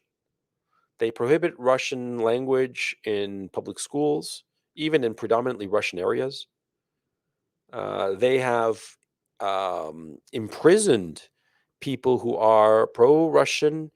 They have closed down TV networks that are pro-Russian or are predominantly in Russian. also newspapers. Ukraine is not a democratic country, okay? And it's a corrupt country in Eastern Europe. I mean, I don't want to sound like an asshole. I don't want to get into trouble with Ukrainian authorities, but this is the truth, man. I mean, who are we fucking kidding? Okay, and so the notion that Ukraine is this shining beacon of democracy in Eastern Europe, what the fuck you talking about, bitch? It ain't. Okay, it's a poor country that has a government that represses its own people over ancient ethnic differences. I mean, a lot of times the Russians will pretend like Ukraine doesn't exist. That Ukraine, not the country, but like the people, that the language doesn't exist, that the Ukrainian people have never existed, all kinds of bullshit like that. And that's a lie. Okay. I mean, the Russians are just as guilty as all kinds of bullshit, right? I'm not pro-Russian here, is my point. The Russians lie and claim that Ukrainian language is not a real language, which is stupid. It's as if, say, Spain were to say that Portuguese is not a real language. Dude, it is. Of course it is. Yeah. Same with Ukrainian. I mean, I can't understand either one, but I listen to them both and they're different. You can tell. I mean, somebody like me who does not speak a fucking word of either fucking language, I can tell. I can tell that, oh yeah, this sounds different. It sounds a little bit more musical somehow. It's hard to explain, but I mean, you listen to the both languages without knowing a single word in either language, and you're like, yeah, they're different, because they are. And so, but the Russians pretend that Ukrainian language doesn't exist. The Ukrainian people don't exist. It's all kinds of bullshit, but it's rationalizations. But anyway, the point is that the EU and NATO refuse to pull in Ukraine. And then the United States and a lot of the other countries remove their embassies from Kiev. I mean, that's basically sort of like dangling Kiev as bait for the Russians. I mean, no, better. It's not even bait. It's more like tossing chum to the Russian shark. That's what it was, man. And all of a sudden, it demoralized the fuck out of the Ukrainians. They're like, fuck me. These fuckers are abandoning us. And, the Americans have actually been telling Zelensky to leave the country, to abandon Ukraine. Because they want to sort of create a power vacuum so that Russia, it doesn't even invade the country, it's forced into the country, and they can say, oh, look, they invaded it, when in fact what it is the Russians just filled up a complete power vacuum. The Americans are trying to create that power vacuum, okay? Because they've been trying to goad the Russians into actually attacking, and the Russians have said, no, thank you, okay? I think the worst insult to the Ukrainians was the 5,000 German helmets. I actually don't know if it was 5,000 or 10,000, but anyway, they were helmets. The Germans refused to sell weapons to the Ukrainians. And not only that, they talked to the Baltic republics that have some German weapons, and they told the Baltic republics in no uncertain terms, you cannot sell German weapons to the Ukrainians under no circumstances. And the Baltic republics were like, what the fuck? We can do it. And the Germans were like, fuck, no, you can't. You better fucking not. And they were pissed. And they made sure that no German weapon was sold to the Ukrainians. And instead, the Germans said that they'd send 5,000 helmets. 5,000 helmets. What the fuck good is that, man? And on top of that, 5,000 helmets, that's less than $500,000, man. I mean, how much is a helmet? I mean, like say $100, right? 100 times 5,000, that's 500,000 euros, right? It's peanuts, man. And the Americans sending, like 180 tons of weapons. Do you know what 180 tons of weapons is? Nothing. I mean, in a major war with a major army, you chew through that in like an afternoon, man. I mean, what the fuck? It's nothing. Okay. So all of a sudden, the Ukrainians realize they are swimming without any underwear. You know what I mean? Or what's the expression? They're swimming naked. Yeah, and the tide pulled in, and all of a sudden they're caught naked, and this has been extremely demoralizing for the Ukrainians. Okay, I mean, don't kid yourself. All of a sudden they realize that they've got nobody. Nobody wants them. And look, the reason is very simple. The Ukrainians have fucked over everybody for too long. Okay, they didn't build any goodwill. That's the bottom line. And the thing is, see, goodwill between nations is the same as goodwill between people. Okay. I'm not talking about goodwill between nations like the people of one country and another country. No, I'm talking about like the governments. See? And what happens is that the Ukrainians have fucked over the West lots of times, tried to play off the West against Russia to their own advantage, stolen the gas for all these years.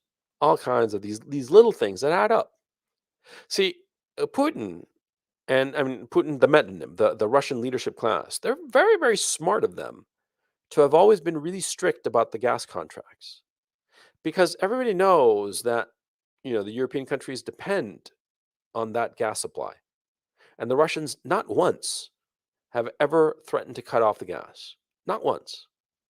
Even when they've been like really, really fucking pissed at the Europeans, not once have they acted in a way that you'd think, oh, they're going to play with the gas card. Not once. And that's very important. See? Because see, one thing is to be pissed off at somebody, and another is to threaten them where it's really going to hurt. Okay? And the Russians have always been smart about that, but the Ukrainians haven't. And they fucked over the Europeans and stolen and done all kinds of stupid shit. And so here's what you have, man. So the Ukrainians are left in the cold. So all kinds of tension is crescendo and all the rest of it, and the Americans want a war to distract, right? Because of the fucking nightmare and the Canada convoy that's going on. I mean, there's a convoy right now that left from California going to Washington D.C. And that's going to be a fucking shit show. And that's happening around the 1st of March next week. Who knows what the fuck is going to happen? If it's as half as effective as the demonstration in Ottawa was, holy fucking shit, because it's going to be a lot more fucking truckers. You know what I'm saying? I mean, all kinds of crazy ass shit is going on in the West. And so they wanted something to distract, and it blew up in their fucking face. See? Now, Putin, things are going his way. I mean, the fucker is in the driver's seat, okay, and he can feel it. He went to Beijing for the Olympics, right? And I saw the video of him. He gets out of his car on the red carpet and starts walking across the red carpet towards awaiting Xi Jinping. And I'll tell you something, man. I hope in my lifetime I see a woman looking at me the way Xi was looking at Putin and Putin was looking at Xi. It was love. It was love, but like a profound love. Like it was like lust and a feeling of love, of companionship, and a love of shared understanding, and a love of common objectives. I mean, it was love, love. I mean, I hope to God that someday some woman looks at me like that because I'll be a happy man. Those two fuckers, when Putin got up to Xi, they practically gave each other a high five because they know that they're winning. They're winning. As I've said multiple times before, and I'll say again, the relationship between China and Russia is incredibly close. It is the strongest alliance on the face of the planet at this time. The only one that can come close to it is perhaps the British and the American, but not quite, because the British are they're the very weak man here. See, the Chinese are economically much more powerful, and of course, in terms of demographics, they have 10 times the size of the population of Russia. Literally, they have 1.4 billion, and Russia has 140 million.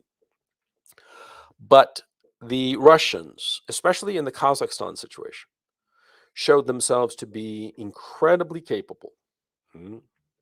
Because, to give a brief overview, back in January, the Americans, probably with the help of the Turks, staged a color revolution in Kazakhstan, the soft underbelly of Russia. And the Russians, in 6 hours, deployed 6,000 special forces.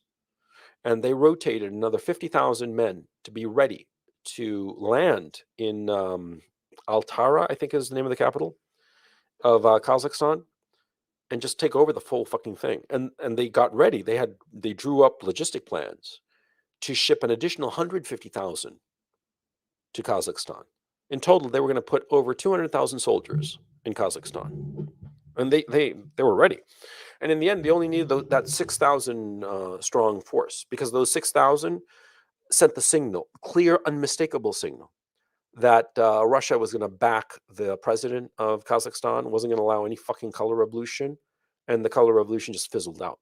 Okay, because what had happened during Yanukovych's color revolution in 2014 is that he dithered, and like sort of like tried to curry favor, and then he ran away. Okay, but the president of Kazakhstan, when this shit started going down, the Russians called him up and said, "We're going to go and help you, whether you like it or not, because they're not going to let Kazakhstan fall to the West. Fuck that." And by the way, the Turks made no favors for themselves. They're fucked because nobody trusts Erdogan anymore. Not the Russians, not the West, nobody. Because he has tried to fuck with too many people. He tried to sell, I mean, he sold, as a matter of fact, Turkish drones to the Ukrainians. He was behind the whole color revolution in Kazakhstan. He's a schemer. He's one of those guys who can't stop scheming and doing little things, even when these schemes are self-destructive, as in this case, right? So anyway, Erdogan is not important for this talk. What's important is that the Kazakhstan situation showed the Chinese that the Russians knew how to handle themselves. They really knew how to handle themselves.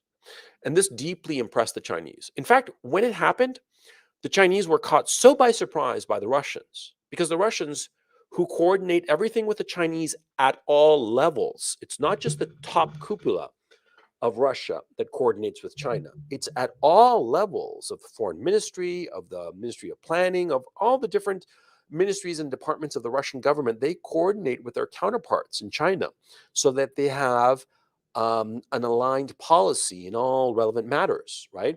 And whenever there's any trip up between China and Russia, because they have so many points of contact and because they have clear shared objectives, they can quickly iron them out.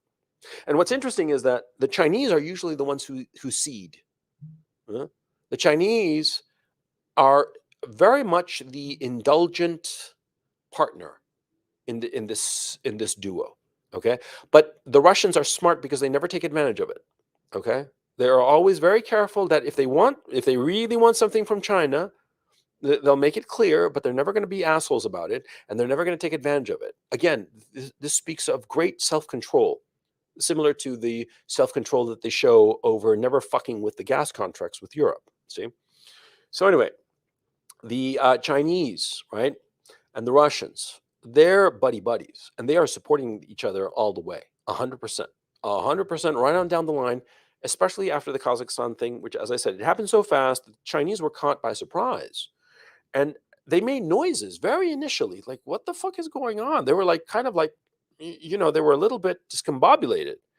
And it's clear that after the dust had sort of settled, the Russians had a heart-to-heart with the Chinese and said, "Look, this was fucking happening, and we had to move. And sorry, we didn't, tell you didn't give you a heads up, but this had to be done. And I mean, fuck it. It was not just for us; it's for you too, because a color revolution in Kazakhstan would have fucked you up, because the Uyghur Tibet and the Uyghur territory is right there, right? It would have caused all kinds of havoc for the Chinese." Right. And the Russians told him, the word is, okay, this is all rumor. I mean, because we're never going to know. But the rumor, and it comes from enough sources that seem to know what they're talking about, that seems credible, that the Russians told him, look, we had to move, and it was to your advantage and to ours, and we had to just settle this shit. And the Chinese, when they got wind of what the Russians were doing and how effective it had been, they were like, ma nigga, They were like very, very happy, because it showed that the Russians could handle themselves. And it showed to the Chinese something that they don't have, which is speed, because the Russians acted so decisively. And that deeply impressed the Chinese, because the Chinese, for various cultural reasons, they cannot move that fast. Okay. It's much more a slow burning process, a lot of talking, a lot of saving face, a lot of interpersonal negotiation that is necessary on a cultural level. And the Chinese, they know it, and they understand that it's a weakness of their system. But, we all have weaknesses, and they understand that this is their weakness, but the Russians don't have this problem. And so they acted decisively, quickly, and they scored maximum victory with zero casualties. I mean, they didn't even get like a broken bone among their soldiers. Nothing happened to them, right? And they gained total control over Kazakhstan. And most important of all, they gained the never-ending thankfulness of the leader of Kazakhstan, who's some name I forget, and it's not really that important, to tell you the truth. And they have short circuited the possibility of any kind of future color revolution. It's never going to happen again. Mhm. Mm, excuse me. It's the Another color revolution will never happen. They tried it in 2020 in Belarus, and that just drove the Belarusians into the arms of the Russians. And Lukashenko essentially annexed Belarus into Russia. Belarus is now another oblast of Russia. Okay, but anyway, to go back to Putin's speech on February 21. Now, this speech was major, and you should watch it in full. There are some. There are not that many versions of it circulating online on YouTube. The one I saw lasted about 55 minutes. It's the one you should see. It's the one that had on the spot translating, and I mean translating as it happened. Okay, and it's a very important speech because in this speech, Putin spent roughly an hour going over the historical relationship between Russia and Ukraine. And he made it clear that he considers these two nations brothers, but he went over some legitimate historical grievances that have befallen the two countries. And he points out to the fact that Ukraine took advantage of Russia for a long, long time and got roughly $250 billion out of Russia over a 15, 20-year span of time, which is true. And Ukraine has not built on the capital left over from the collapse of the Soviet Union. And this is true. And the great factories that existed in Ukraine during the Soviet era, they're all closed up. I mean, Ukraine is a shell of a country. And it's because of the oligarchs who are out of control. It's because of corruption. It's because of a whole bunch of problems, domestic problems that Ukraine does not want to confront. And it all really stems from the fact that you have two peoples living in one country when they should be two countries. Although Putin himself did not state that fact, but it's the obvious inference from what he said. Okay. At the end of the speech, he pointed out the truth that Russian language speakers are persecuted, that there have been atrocities committed against Russian ethnic Russians, which is true. Mm. Also said how Russian language press and free press in general and press critical of the Kiev government has been shut down, which is true, and a bunch of different grievances. And finally, he said that Lugansk and Donetsk, that he, as the president of Russia, was recognizing the People's Republics of Lugansk and Donetsk, and that since they were sovereign nations, they were going to sign peace agreements and mutual defense agreements and shit like that. And he was going to send Russian peacekeepers, quote unquote, to the Lugansk and Donetsk republics. And that was actually like at the very tail end of the speech. I mean, the last like maybe 20, 30 seconds, okay, of a 1 hour speech. But here's an important thing about the speech, right? The West characterized it as like, oh, Hitler, of course. Even people who are anti Putin in Russia were impressed by the speech. And that's a fucking clue. And I'm not kidding. Okay. Look on Twitter. There are a lot of anti or anti Putin people or people who are like ambivalent about it, not really 100% of the guy. And they were all deeply impressed because it hit a lot of nerves with the Russian people. First of all, it was a historical speech, and the Russians are always big on history because it's dominated their lives and their destinies. And so, of course, they are historically minded people in a way that, say, the Americans are not. In fact, no other country in the world nowadays is as historically minded except as perhaps the Chinese. But the Chinese sort of like don't want to think of the last 100 years, the last 100 years of humiliation. They want to think of the years like way back when, before. They basically want to think of Chinese history as from before the Mongol horde took them over, and the Yuan dynasty and all that shit. They want to think of it like way back when, time of Confucius and shit like that. But the Russians, they like thinking about history like that recently happened, and they talk about it. And the speech that Putin gave, it hit the dinner bell for the Russian people. Okay, it rang their bell real good, and so the speech went down very, very well. And him recognizing Lugansk and Donetsk, it went down very, very well. And there were people who were popping champagne corks in Russia and in Ukraine, okay? And not just in Lugansk and Donetsk, in lots of places in Ukraine, Russian-speaking, ethnic Russian areas of Ukraine, they're very happy. Okay? There are a lot of people who are scared in Ukraine right now. I can tell you that firsthand. But a lot of people are happy too, okay, about the speech. It was a very important speech, and I suggest you watch it in full, okay? Now, Zelensky's response to the speech, oh boy. Zelensky basically said that they are going to defend Ukrainian territorial integrity to the last man. But see, everybody knows that the Ukrainian armed forces, brave as though they may be, and nobody's doubting their manhood and their valor, but brave as though they may be, they are no match for the Russian army. It's as simple as that. I mean, come on, okay? I mean, it's like, suppose like the U.S. military decided to invade, say, Canada. I mean, the Canadian army is very very decent people and hardworking and brave and all the rest of it. But the Americans have got the numbers and the equipment and all the rest of it, and they'd win. Okay, it's as simple as that. I mean, see, sometimes you have to know when you're outclassed. Okay, and there's no shame in it. Okay, you're just outclassed. Huh? I mean, there are lots of guys, like for instance, who could beat the fuck out of me. They outclass me in the pugilistic sense, right? You got to recognize it. And the Russian military just outclasses the Ukrainians. It's as simple as that. And Zelensky was saying that they would never give up an inch of Ukrainian territory and all the rest of it. And then here came the real issue, and this is the real issue.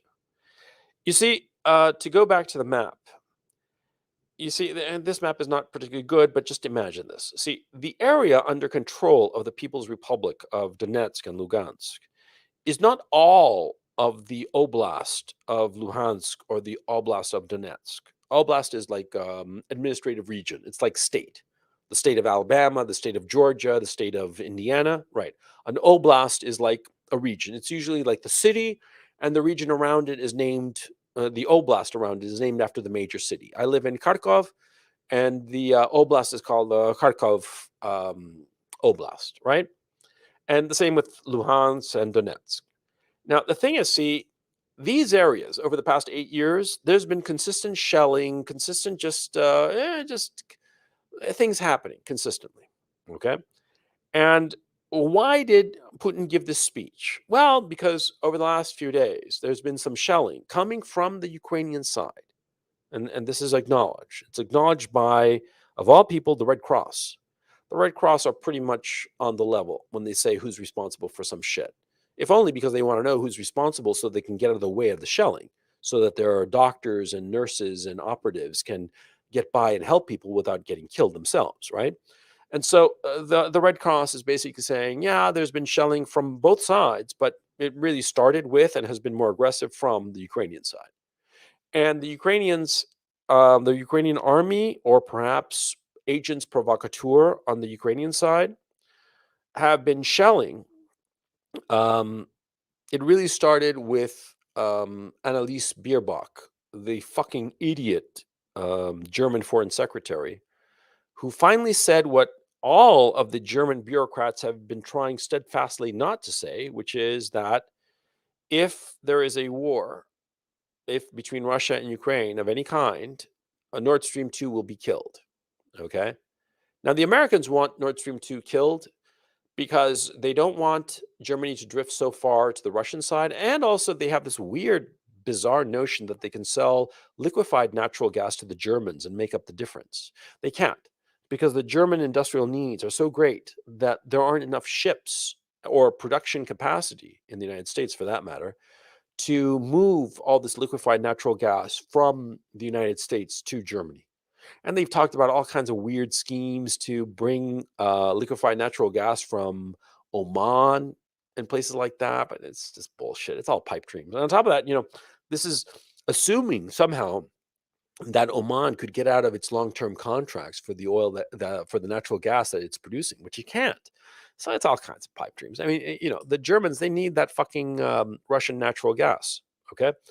But anyway, to go back to the problem here, the Russians have said that they are going to help defend the territorial integrity of the People's Republic of Donetsk and the People's Republic of Lugansk.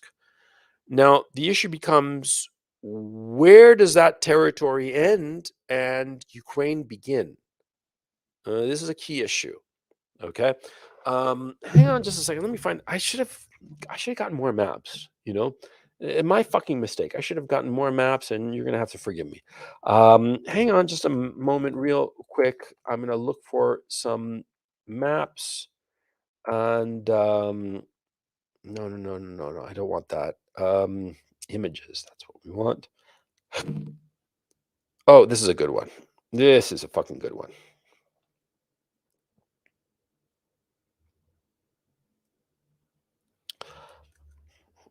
Okay, okay, okay. Let me share a screen. Hang on, hang on. Hold. Oops. No, I want to share screen. You don't want to see the side of my head. You want to see. Um. Wait, wait, wait.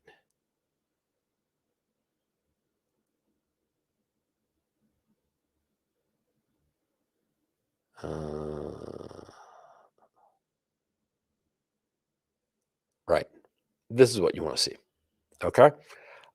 You guys are seeing this. You should be seeing a map of Ukraine. And you see two territories, Lugansk and Donetsk, right? And you see it's the map of Ukraine is roughly orange. Of the two oblasts of Lugansk and Donetsk are like a reddish orange, darker, and of course, like a brown color is the separatist areas, right? As you can see, obviously, the separatist areas, the People's Republic of Lugansk and the People's Republic of Donetsk, they're much smaller than the entire oblast. So the issue becomes, will the Russians view all of Lugansk as of the People's Republics or just the controlled territory? Now, before we go down that rabbit hole, which is important, let's talk about the People's Republics of Lugansk and Donetsk. First of all, they are not organic. The Russians have been pushing these two areas, okay? Specifically, one of the cronies of Vladimir Putin, a guy who specializes in information warfare. I forget his name. It's not important for this conversation. The important thing is, let's see, the People's Republics, the PRD and the PRL, for People's Republic of Lugansk and People's Republic of Donetsk, I'm going to refer to them as such for the remainder of this conversation. See, the PRL and the PRD are constructs of the Russians, okay? I mean, there are rebel leaders and shit like that, but they're not capable enough or organized enough to really run the show. It's the Russians running it, okay? And the Russian FSB, which is the equivalent of FBI, CIA kind of people, right? They're behind it. Yeah, let's not fuck around. Let's not kid ourselves. And they've been behind it for the last 8 years, okay? And I mean, if you actually look at the leadership class of the PRL and the PRD, they're kind of like, troglodytes, knuckle draggers, right? They're not really top quality people. Yeah, they're goons, basically. And they've been running shit in those two areas, but with the help, covert help, of course, the de facto help of the Russians. Were it not for the Russians, they wouldn't exist. The Ukrainian army would have rolled them up years ago. Okay. But the Ukrainian army has not been able to do that. It's been a constant drain on Ukraine. Okay. Just a little bit all the time. A soldier killed here, a soldier killed there, nothing major. It's just a constant drain. Okay. Which has been incredibly demoralizing to the Ukrainian army. Now, there's a very interesting video by Vice. They had some reporter there on the ground in the oblast of Donetsk, right? That is not the area controlled by the PRD, right? But the part controlled by the Ukrainians, by the Ukrainian government. And see, the soldier, they were interviewing the soldier, and the guy was totally demoralized. Totally demoralized. And he said, the people are nice to our faces, but we know that when we're gone or turn our backs, they're helping the PRD, right? And that's what's happening because the people there, they're Russian. They want to side with the Russians. And more importantly, see, the people in Donetsk and Lugansk that are ethnic Ukrainians, they've left already. Okay, that's a fact. I know several of them here in Kharkov, and others I know in Kiev. They've left, and so the people who remain, they're Russian. They're hardcore Russian. They're pro-Russian. They are ethnic Russians, and they are pro-Putin, pro Russian Federation. Okay, and so those territories, that's de facto Russian. Now with Putin's speech, it's de jure Russian. And the Russians are going to put down these peacekeepers and they're going to be like neutral and shit like that. But fuck you, man. I mean, come on. I mean, who are you fooling? But here comes the question. Will the Russians want to take over the rest of Lugansk and Donetsk, or are they going to stand pat with what they got, the little bit that they got? See? This is a very good question. And another question that's very much worth asking is, let me just change the okay, how do I do this? Okay, sorry, buddies. I'm trying to figure out share screen.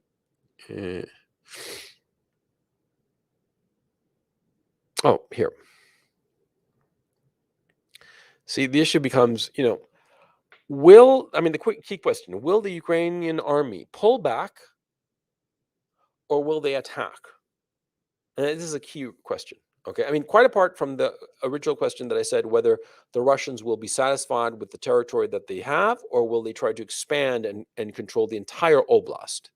And also, there's a military issue as well, because sometimes those borders of the entire oblast are just not defensible. The People's Republic of Donetsk and People's Republic of Lugansk are the size that they are because they are militarily defensible, because the Ukrainian army has tried to reconquer them. It hasn't gone whole hog, but it's tried. Okay, it hasn't gone whole hog because it's scared of the Russians. And whenever they've come close to pissing off the Russians, they pull back. When the Russians took over Crimea, the Ukrainian army made no effort to hold on to it. They just let it go. Then they stepped back. And so the question becomes, in this situation, will the Ukrainian army pull back like they did in Crimea, or will they attack? Will they resist? Will they live up to Zelensky's word that they're not going to give up an inch of territory? See? Because, see, what Russia is doing is playing a very subtle game. They are pretending that the People's Republics of Lugansk and Donetsk are independent countries, and they are merely peacekeepers. Now, this is a big old lie. It's a big pretense. It's a total lie. The PRD and PRL are finger puppets of the Russians. But see, this legal fiction allows them to say, we're not invading, we're just peacekeepers. We're here at the request of these sovereign nations, these very small sovereign nations, but we support them. And we are not here, and it gives them wriggle room that they can argue this. It's bullshit. Everybody over the age of 12 realizes it's bullshit, but it's legally palatable. Okay?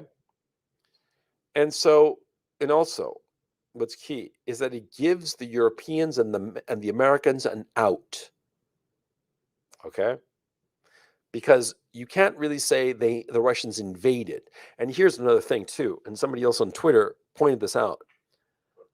See, if it's an invasion, how come there's no fighting? Yeah. I mean, if the Russians invaded Donetsk and Lugansk, and the Russian tanks are rolling down the streets there, where's the shooting? Where's the fighting? There isn't. That's the thing. There's no fighting. So how do you claim that it's an invasion? Huh? I mean, because if I invade your country, you're going to fight, right? But if you're not fighting for whatever reason, is it really an invasion? I mean, it doesn't ring alarm bells like in a real invasion now, does it? See? And that's why a lot of people are saying that a lot of the shelling going on from Ukraine towards the PRD and PRL is sort of like to give that illusion of actual war and all the rest of it. Be that as it may. The point is that it doesn't really look like a fucking invasion. Okay? And if the Russians stand pat with the territory that is the PRD and the PRL, the de facto territory, and not the larger area of the Lugansk Oblast and the Donetsk Oblast, right? If they stand pat, then the Ukrainian army has two choices: either step back and away from the Russians, or attack, step forward. And right now, it doesn't look like they're stepping forward. Okay? At this time, I could be wrong. I mean, as I'm talking to you now, they could be like mounting a major offensive, and tomorrow it's going to be all kinds of fireworks, right? But at this time, it doesn't seem like they're attacking. Okay? Now, see, let's gameplay both scenarios. Number one, they pull back. What happens? Well, Russia will consolidate their grip on the Donbass, but they won't take any more of Ukraine. Not for now. Why would they? They don't need to. They just wait. Okay? And what are they waiting for? For the deterioration of Ukrainian morale. See, I've been noticing something in the last day. Everything in Ukraine is extremely quiet. In Kharkov, everybody's just demoralized, deflated. Okay? Because what everybody feared happened. But here's what's interesting. The West, they were thinking that it was going to be like this big lightning war with big armies marching across Ukraine and blah, blah. And no, they just grabbed this little bit of it, just a little bit, totally ignoring Kiev, ignoring the dangling chum that is Kiev, because that's why the Americans abandoned Kiev and obliged everybody else, all the other embassies, to leave Kiev as well. They wanted it to be bait, to goad the Russians into chomping on Kiev and taking it over like in a good old-fashioned war. But the Russians didn't oblige because they're smart, because they're patient. See, their game plan is not to have like a big dramatic war. No, they took this little bit of it, and they're sitting pretty there and not really moving. And if they don't try to conquer the rest of the oblast, which I don't think that they really will, I think that they're smart enough to realize that there's no point. And also, again, they're going to be thinking that on a military level, they're kind of indefensible, whereas the PRD and the PRL, as they exist now, are militarily defensible because they've been defended for the last 8 years from the Ukrainian army, right? So I think the Russians are going to play it smart, stand pat with what they got, and wait. And the Ukrainian army, since they're scared of the Russians because they're not fucking stupid, right? They're not going to attack. They'll just step back. And this will be catastrophic for Ukrainian morale. And it will slowly lead to the rot and disintegration of the country. I hate to say it, but I think it's true. See, when a country realizes that it has no friends and it does not have the energy or weapons or men to fight off an invader, and on top of that, the invader doesn't really give them the excuse to go whole hog, because the invader invades, yeah, but he takes just a little bit and he waits and he doesn't do anything. He doesn't like go off and kill a bunch of people. He doesn't like blow up like a school full of children or some shit like that. He just waits. It's hard to work up the you see what I'm saying? It's hard to work up the energy to attack such an invader that's so passive in a way. And it's really quite brilliant because it requires enormous self-discipline and self-control, because there's always this urge to go whole hog, to just, let slip the dogs of war kind of thing, you know? I mean, there's that temptation to go whole hog and just, blow the fuck everything wide open and take Kiev and take Kharkov, and with these big flanking maneuvers of 20,000 men racing across the Ukrainian plains to the Dnieper River, right? They're not doing that, which is exactly what the Americans wanted. They wanted a full-on Russian invasion, and what did they get? They got like a police action, and there's no footage of any kind of invasion because it's a police action. And it's so low key and just so pathetic in the TV sense of the word, right? It doesn't really seem like much. That's an invasion. That's a Russian invasion. It just looks like a bunch of tanks rolling around an empty street and no shooting, no firing, no dead bodies. What the fuck? I mean, you said that you were going to give me a war, and you give me this minor little police action, this peacekeeping bullshit. Fuck you, man. I'm going to change channels. You see my point? So if the Ukrainian army pulls back, the Russians will just slowly sit there, and just their mere presence will be corrosive to Ukraine. And you'll find, I believe, that a lot of the areas closer to the Russian quote unquote invasion will start to peel off. And like the city I'm in now, Kharkov, it is a traditionally Russian city. No, that's a fact.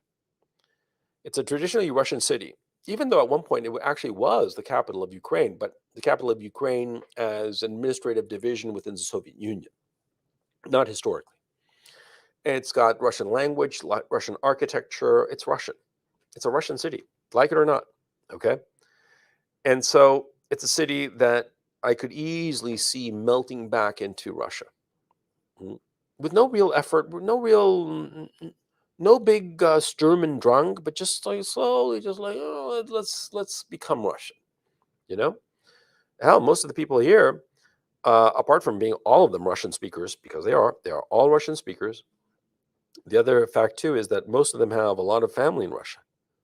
And by the way, those are the people who told me that there was no invasion planned because they knew, because they heard from relatives on the other side of the border. No, no soldiers getting ready to invade Ukraine, and there is no such plan for like a massive invasion of 20 divisions or some shit like that. It's just not going to happen. Okay, so the point becomes, if the Ukrainians pull back and don't attack, then Ukraine will slowly melt. It'll just melt. And also, see, to go back to the gas, which is always the issue. See, Gazprom's contracts with the European customers that require the use of the Ukrainian pipelines end in 2024. And Gazprom has said repeatedly that it will not renew those contracts. It will not sell gas that has to go through Ukraine. And it's their prerogative. See, it's their fucking gas. They can sell it to whomever they want in whatever conditions they want. They're willing to sell it. They're just not willing to send it through Ukraine's pipelines. And what the fuck is Europe going to do? Go to war with Russia because it doesn't want to send the fucking gas through the right pipelines? Fuck no. So the Europeans need Nord Stream 2. So they claim to have canceled it, that the permit process has been suspended and it's not going to happen and blah, blah. In a few months, maybe a year, certainly before the expiration of these contracts, right, in 2024, they'll quietly open Gazprom 2. I mean, Nord Stream 2. Nobody's going to notice it. It'll be like real quiet. The Germans will never let that pipeline go to waste. First of all, they built it. It's their fucking money. Part of the money was kicked in by the Russians, sure, but it's their fucking money, and they need it.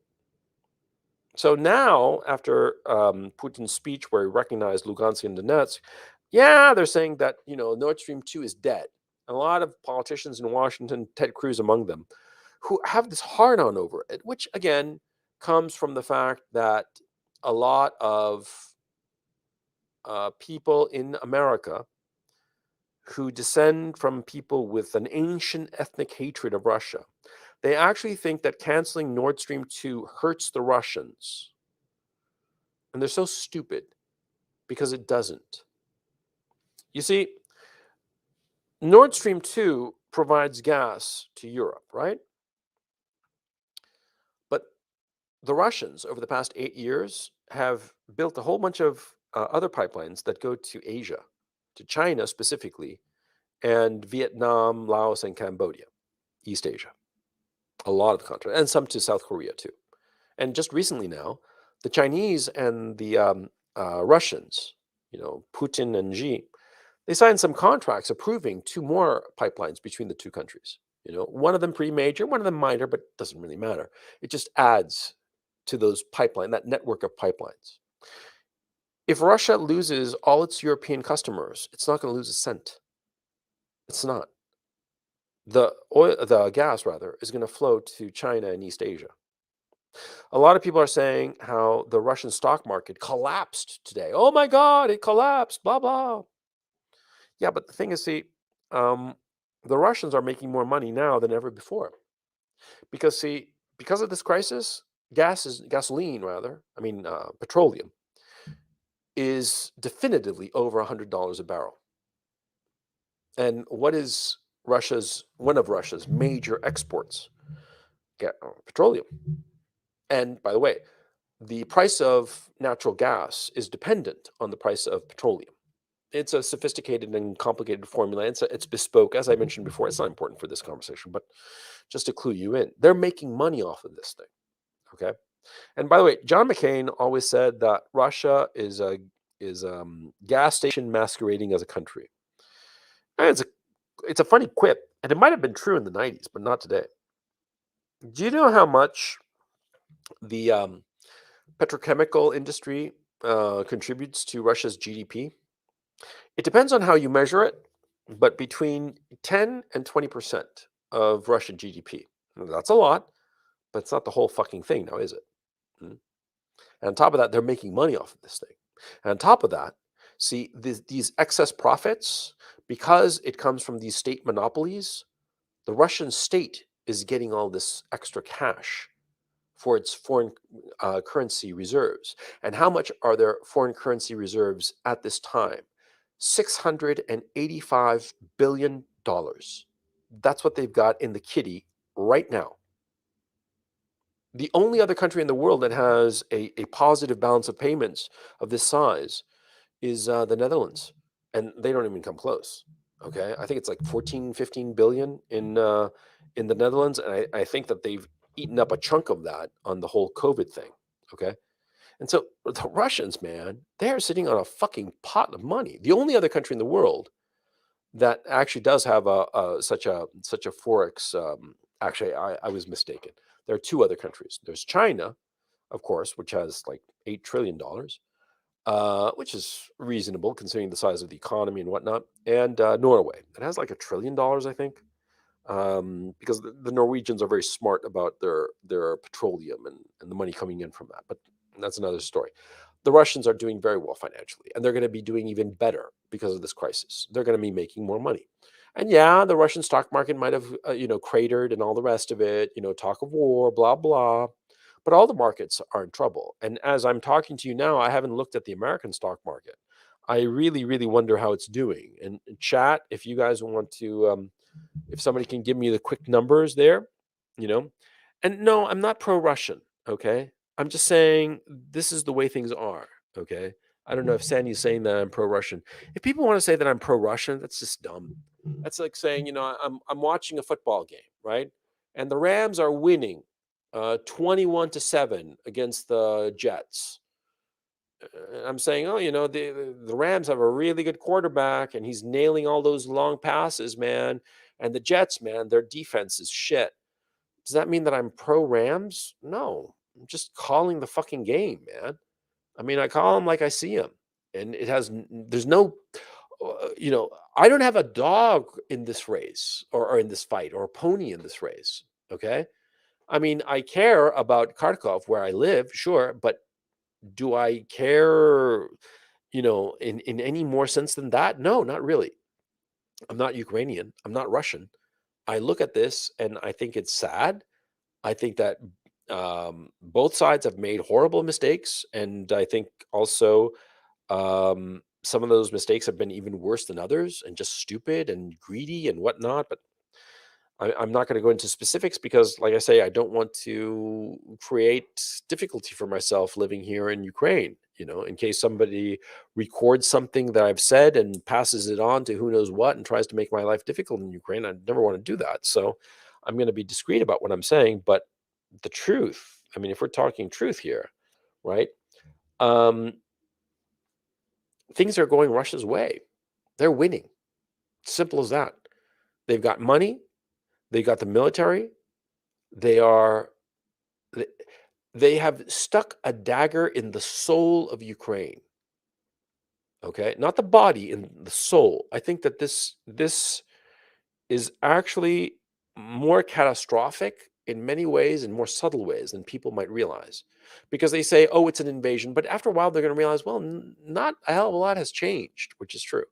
Not much has changed. Yeah, you have like openly Russian military in Lugansk and Donetsk, right? And by the way, with those with that Russian peacekeepers there, a lot of money is going to start flowing to those regions. You're going to see really fast how those regions that have been sort of like war torn and kind of like shitty are turned into virtual paradises. And it'll be to the Russians' PR move, to PR advantage rather, to make that happen. Of course, because they send in Russian peacekeepers and a lot of money. And within a couple of months, Lugansk and Donetsk are beautiful, and Russia today is showing beautiful pictures and video of the beautiful city and children playing, and everything is wonderful. And it's just another dagger in the soul of Ukraine, see? Because this is going to be incredibly demoralizing. Now, what happens if the Ukrainian army decides to attack, to kick out the Russian peacekeepers? Okay. Well, it would be suicidal. Simple as that. See, because the Russians would counterattack. If the Ukrainians seriously, make an offensive against the Russians, not some random unit or some crazed ass lieutenant who lobs some shells at the Russian positions. No, I'm talking about like a full on, for real attack on the Russians, right? Number one, the Russians would repel it and counterattack, and their counterattack would be massive. I mean, annihilating, right? And potentially that could be the excuse for a real war. But though I don't think so. Okay, but be that as it may, it would be suicidal, and that would really kill Ukraine as a nation, because the Russians would decide, fuck it, let's go for broke. I mean, they could well decide that. Or they could simply repel the attack, hit the Ukrainian army with a very powerful counterattack, and then stand back and stand pat and just like, okay, you hit us, we hit you back and give you a bloody nose, and we're going to wait here. It could be that move, which would be, again, the smart move. And you always have to recognize that the Putin group in the Kremlin, they know what they're doing. They're smart people. This move that Putin did of recognizing the two breakaway republics and putting peacekeepers, it was the smartest fucking thing. And it caught the West completely by surprise, because the West had all these notions of like a gigantic World War II, big armies kind of invasion. And it didn't happen. And so far, it's not looking like it's going to happen. And I suspect that the Russians are actively deciding not to go in that direction. See? Because if they don't go in that direction, well, then it just lets all the air out of the balloon now, doesn't it? See? Because if they go on whole hog, then it gives all kinds of impetus to the bullshit coming out of Europe and the United States. But if they don't, if they just, just do this very incremental move and just wait, as they always do, because if you start looking at what Putin has done, it's always kind of like the same thing. There's a lot of leading up to something, and he does like a little incremental move. But the little incremental move really gets his toe in the door, and eventually he gets the whole thing, but slowly, relaxed. The other way he goes is like a lightning strike. Maximum impact, maximum visibility, maximum effectiveness, like what happened in Kazakhstan, like what happened in Crimea. Just go out and grabbing it. Okay? No fucking around. That's one approach that he takes. Or the slow incrementalism, the slow, patient steps. And both approaches are extremely successful. You got to keep in mind, Putin has been on top of the ball in Russia for 20 years. Do you have any idea how many people in Russia want to be the top dog in that cutthroat environment? If the fucker has managed to survive for all these years, decades at this point, then he is a cool customer. He can handle himself. He knows what he's doing. Unlike the leadership in the West. The leadership in the West got to their positions. They were practically appointees. But this guy, Putin, has had to do bare knuckle politicking for all of his life to hold on, to get to where he is and hold on to his position. And he's been successful. Why the fuck you think that is? Huh? So his strategy here, he knows what he's doing. His group, Shoigu, Lavrov, they know what they're doing. They're going to get their way, whether anybody likes it or not, because they have been getting their way. They've shown up how weak the West is. They've split the Europeans from the Americans. And they're getting what they want. And what is it that they want? That what has Putin himself always said, he wants to reunify the Russian people. He doesn't want to resurrect the Soviet Union. He doesn't want to resurrect Imperial Russia. He wants a homeland for the Russian people, because he is, in essence, a Russian nationalist. an ethnic Russian nationalist. That's what he is. If you understand that, then you realize that all his moves are very predictable. And if you understand too that he never really launches an initiative, he lets things happen to him and he sees how they can be used to his advantage. Always like this judo move. Okay? Then you realize that the guy is really fucking simple. He's really, really simple.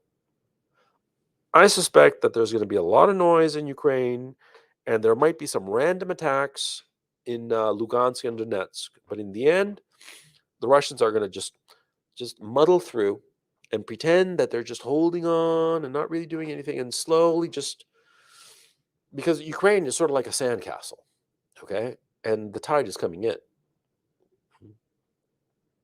I mean, to go back to the map, I would not be surprised if I get teleported 10 years into the future and you tell me that all those red areas on the map are now a part of Russia and Russia now shares a border with Moldova.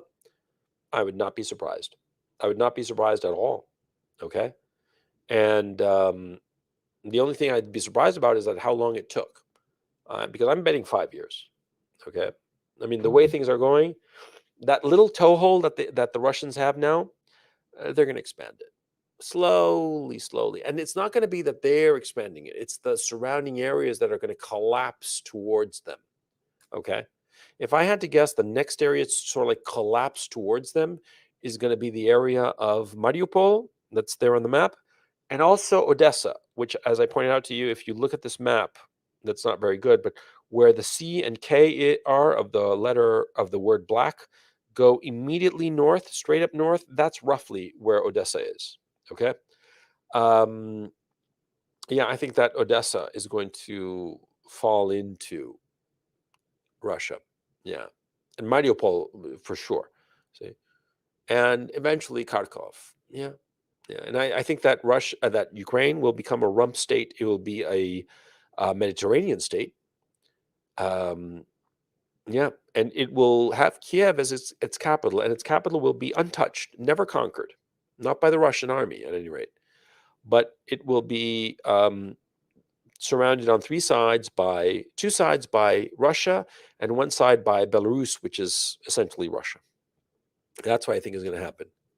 And so, yeah, that's what I think is in the cards. And so, that being said, how long have I gone? Like 2 hours and 15 minutes. Okay. So, let me put the invite link on the chat, and you are welcome to hop on and let's get cracking. Hang on just a moment. I have to blow my nose. So, let me just mute myself.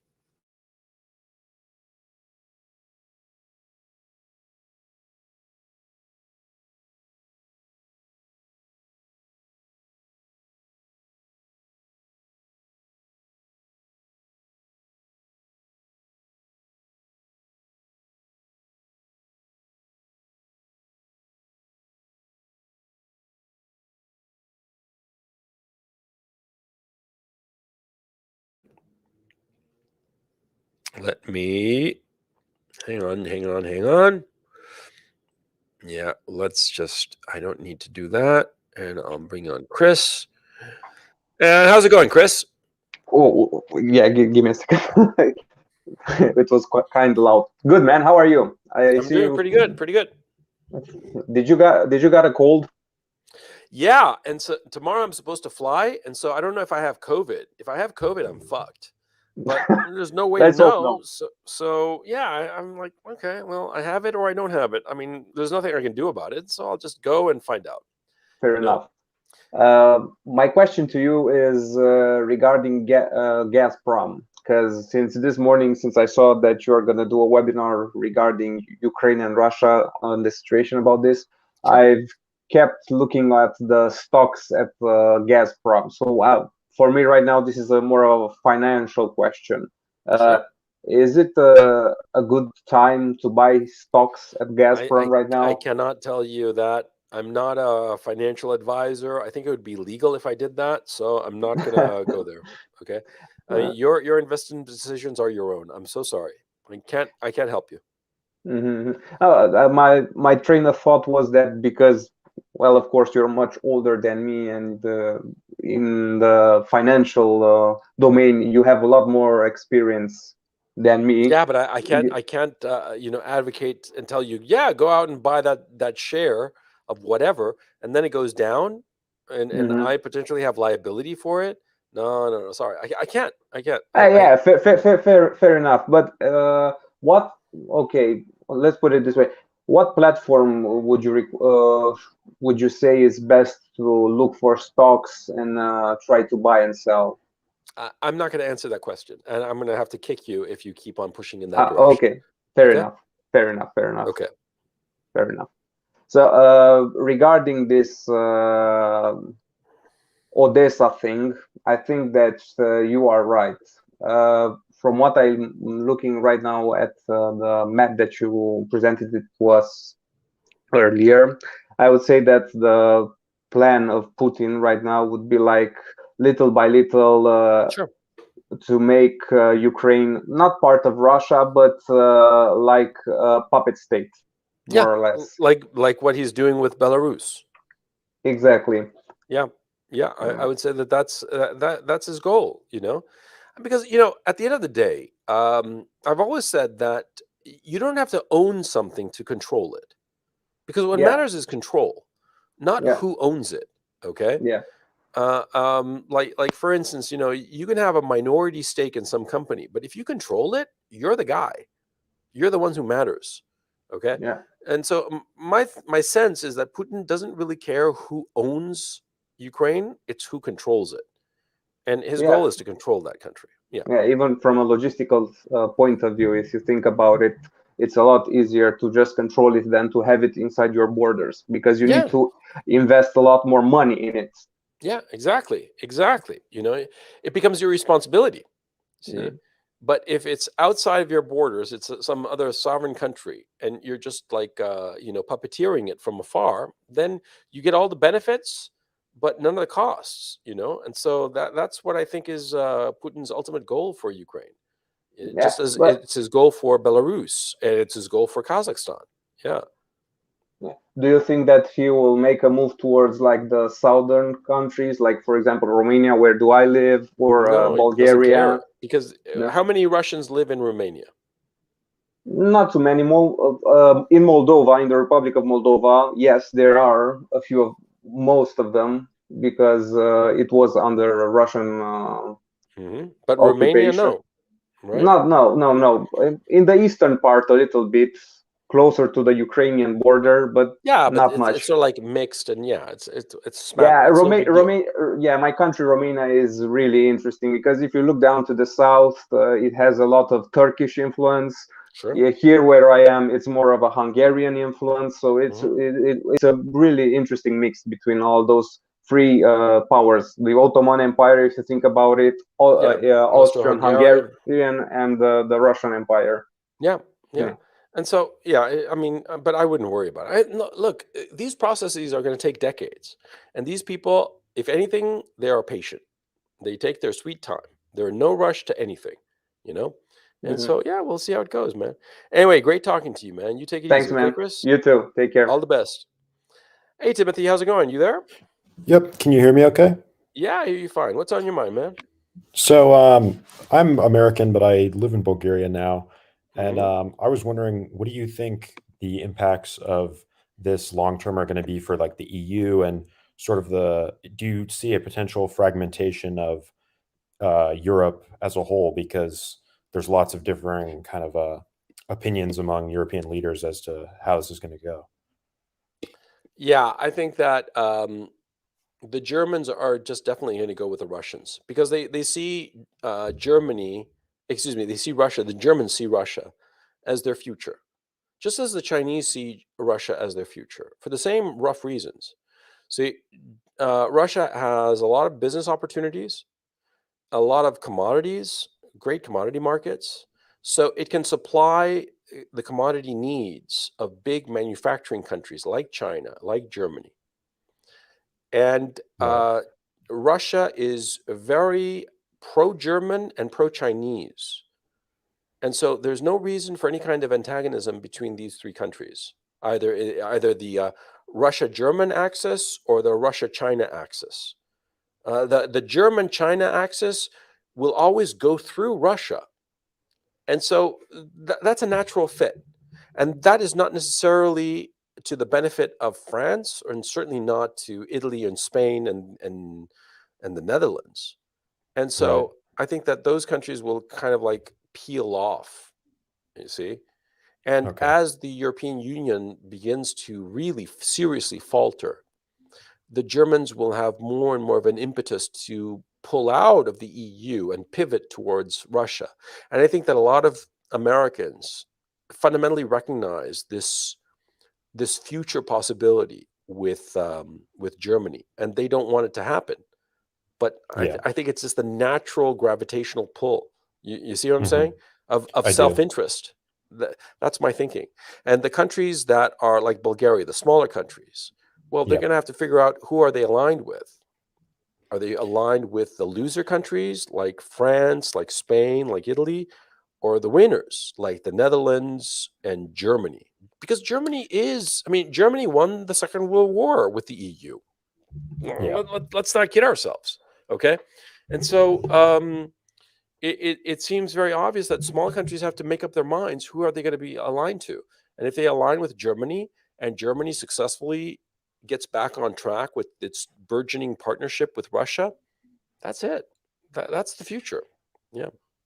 And I think there's a lot of negative sentiments towards the EU and towards the US in Western Europe and the Balkans. And I think that Russia could be a good, Yeah. a positive influence in a lot of their minds. Yeah. So it'll be Yeah. interesting to see how that plays out. Yeah, because also what happens is a lot of people have demonized the Russians so badly, and the Russians haven't done anything that's so obviously demonic, if you will. Hmm. Okay, and so I think that people aren't stupid. There's no question that the Russians love manipulating public perceptions and shit like that, right? There's no question about it. But at Yeah. the same time, that on the really important things, the Russians are very careful to play on the straight and narrow and never fuck over anybody, not unless they really had it coming, right? And so Hmm. they're predictable in many ways. I mean, they go out of their way to give that appearance of predictability at this time, at least. Okay. And so I think Yeah. that a lot of people are going to start realizing, the Americans are all over the fucking place. They fuck up things, they break shit all over the place, they invade countries and ruin them. Whereas the Russians, they don't fuck shit up, you know? I mean, it was so funny when Anthony Blinken said that you invite the Russians in, but you have a hell of a time getting them out. He said in And they were response, gone like a week later. yeah, exactly. Yeah. Yeah. This in response to the situation in Kazakhstan. And the Russians, and on top of that, the Russians did almost to troll Blinken because they left like 2 days later. And all Yeah. of them, they just left because they weren't Yeah. needed anymore.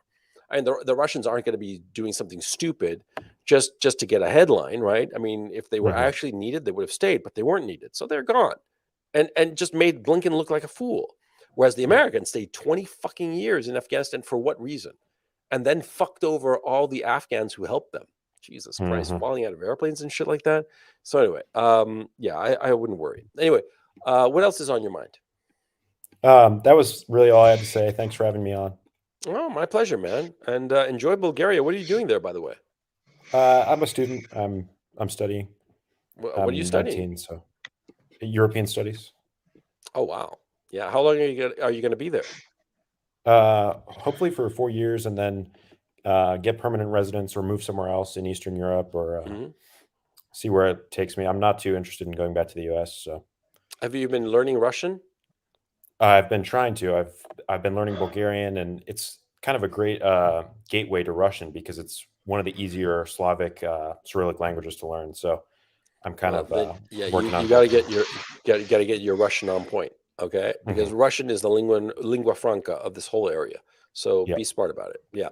Anyway, great talking to you, Timothy. All the best. Okay. Thank you very much. Talk to you soon. Hey, Odvar, how's it going? Hi, can you hear me all right? Yeah, I hear you fine. What's on your mind, man? Um, well, I wrote down a question, but I don't want to talk about that, if that's okay. I want to talk Okay, about you something can. else.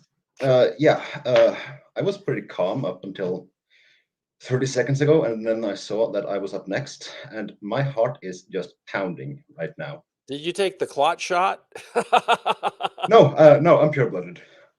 Yeah, I felt this before, and I think I know what's going on. Yeah. I think the possibility of I think me talking to you is reactivating the trauma of me asking the teacher a question and the whole class laughing at me. Dude, no, there's no No, bad questions, man. Relax, no, no, no, relax. no. I'm just that's the trauma that is triggering me so right now.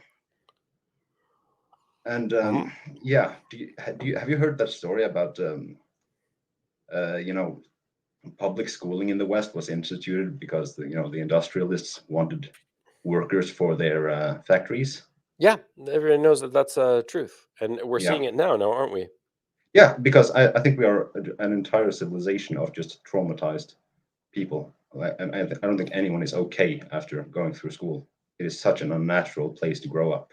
We're supposed to be raised by adults, not by other children. Yeah, very, very true, very true. So what's on your mind, man? Yeah, I wrote down my questions so I don't have to ramble. Do you think Putin will annex the Russian part of Ukraine? Because if he does, I was thinking he would lose some moral high ground. No, not initially. There's no reason to. Again, like I said at the end of my presentation or previously to the other questioner, you don't have to own something to control it now, do you? So why bother? Why go through the hassle of taking ownership of something when you can just be an ally, quote unquote, and really run everything the way you want it to be run? See? So I think that that's the goal here. Never annex anything, but just control it. It's the same thing, man. See? But he did annex Crimea. But was that just out of desperation and fear? You think? No, because in Crimea he had to mark his territory. Okay, and he was not able to create the fiction of the People's Republic of Donetsk and the People's Republic of Lugansk, which he the I mean the Russian leadership class has had 8 years to create that fiction so that they can come in and say, "Oh, we recognize them and we are coming in as peacekeepers," when they're all the same people. Okay. They didn't have that time with Crimea. Okay, and also Crimea historically is Russian. Okay, the Ukrainians have argued that Crimea is part of Russia. Crimea is part of Ukraine. Excuse me. Blah blah blah, and shook their fists and stuff like that. But in the end of the day, they have not made any real serious move to reacquire Crimea because in their heart of hearts they know it's Russian. And for them to have had it for between 1991 and 2014 was a historical accident. It was a historical accident, and it shouldn't have been the case. And the Russians just took back what was really theirs. Okay, so that's my thinking. Now, insofar as declaring the Donetsk and Lugansk as Russian territory, that might happen, but like in 10 years. Okay. Now, in the political environment we're living in, no, all incremental moves, little moves, just moving slightly ahead and just like waiting, then moving slightly ahead and waiting like that. Yeah, no big dramatic moves. That's my thinking. I also want to mention, do you remember in 2014 when Hillary compared Putin to compared Putin to Hitler? Because Hitler, first he took Rhineland, then he took Sudetenland, and then Austria, and therefore Putin equals Hitler. I mean, I think the guys I work with, I mean, they bought that nonsense, hook, line, and sinker. Because most people are stupid. Oh yeah, of course. I mean, you got to keep that in mind, man. I mean, it's taken me a long time to realize this fact.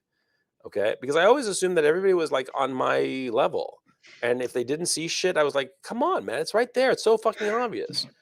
And then, Yes, I mean that's finally, after half a century of being alive, I've realized most people are fucking idiots, and they believe whatever nonsense they've been told. Okay. And so you just have to just shrug your shoulders. And if they say some idiocy, at the end of the day, these idiots, do they have any kind of influence on world events? No. And so whenever they say something stupid, just like, just ignore them. I mean, that because or else you just go insane. You know what I mean? Yeah, that's my thinking. Yeah. Well, it was nice talking to you, Coach. Great talking to you, Matt Odvar. Take it easy. And yeah, this is the first time you and I have spoken, right? I spoke to you. I think it was in May. I've been Oh, listening a to you while for ago. quite some time. Yeah, Thank you I very listened to you at much. work. I appreciate that. That's really that's I'm really glad to hear that.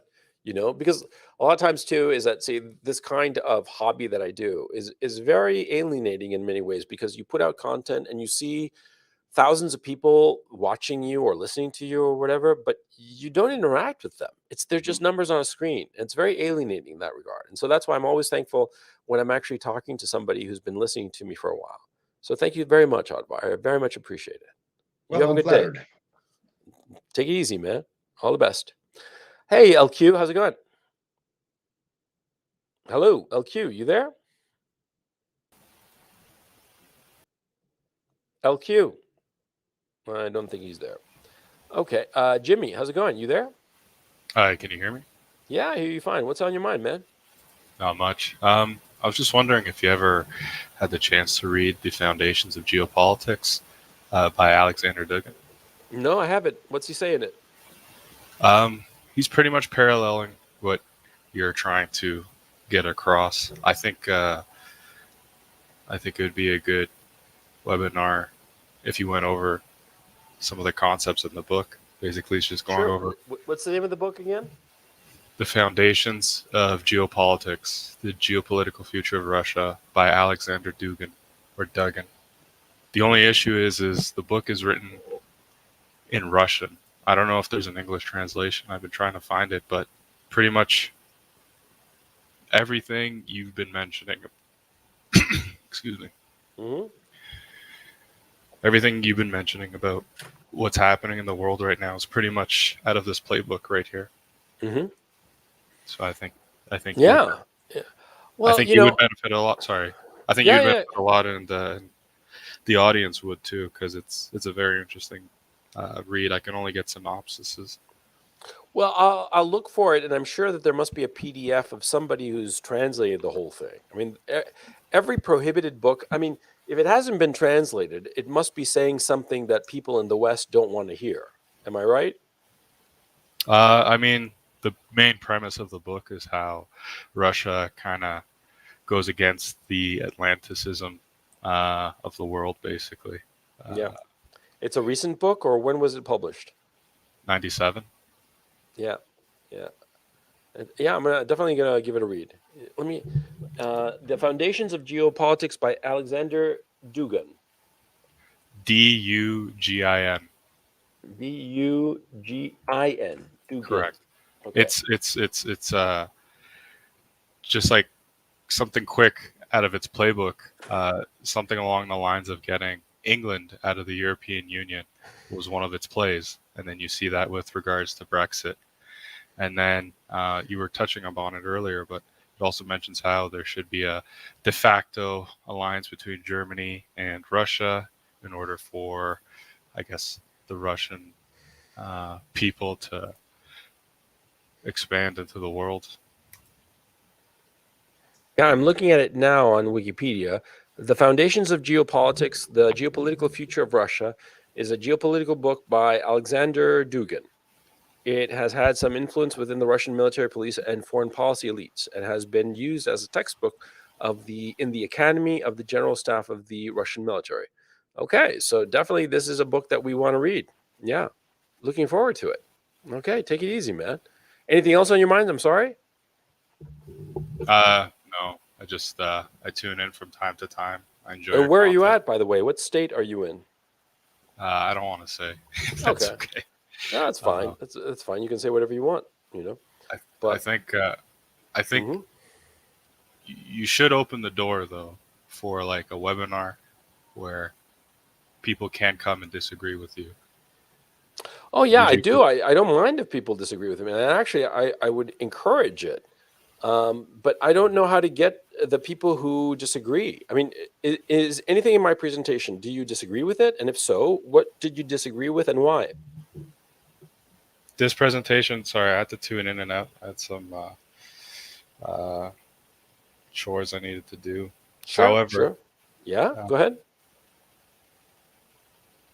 I think the point I'm trying to get across is um, there's just no forum that I can think of where an open dialogue can be had um, about certain subjects.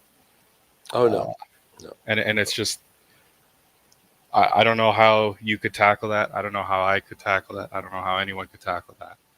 No. But it's just with regards to like the Canadian truckers or anything like that. Mm. It was such a divisive topic, especially when you have people on social media supporting it, and then you have other people who would latch on to the extremists, because there were people who were waving around swastikas and Confederate Well, flags. those people waving around swastikas and Confederate flags were all plants, and it's been proven that they were plants. But And it's so they were law enforcement plants, and it's been proven. Actually, I have a meme about it, to tell you the truth, and it's pretty fucking despicable. How it was the what you call it, the Royal Canadian Mounted Police who did it. I mean, hang on, I have it right here. I was planning on posting it to well, I'll post it right to my Telegram, and you can go check it out right now. I just posted on my Telegram feed. Okay, and you know, the the Canadian truckers were. I mean, did anybody die? I mean, at least before the Canadian police showed up and started trampling on people. Did anybody die? No. Did any business get burned down? No. You had bouncy castles and people having cookouts, right, and a lot of honking. And there were some people who claimed to have that there was that there were neo Nazis there, but then it turns out that the only Nazi flag was flown by people who were identified as Royal Canadian Mounted Police. That is, they were agents provocateur. So, you know, and they were staged so that Justin Trudeau could say, "Oh, there are a bunch of Nazis and racists and stuff." See, I mean, that's the way the game is played by these fucking people. And so, if you're telling me that oh, you should have like more dissent, yeah, I'm happy to have more people who disagree with me. In fact, having people who disagree with me hones my arguments. But to say that oh, the truckers were like neo Nazis, that's a lie. And the question becomes, can you accept the fact that you were lied to, or are you just going to say, oh yeah, they were neo Nazis? I'm asking you, Jimmy.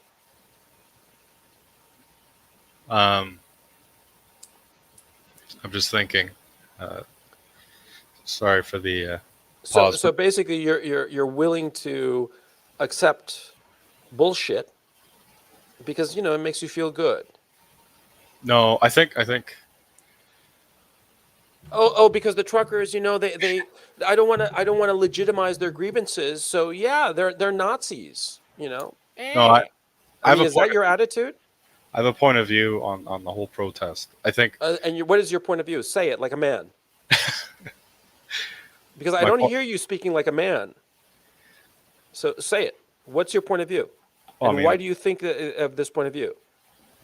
my point of view is these were the workers. These Yeah, were and these were the so-called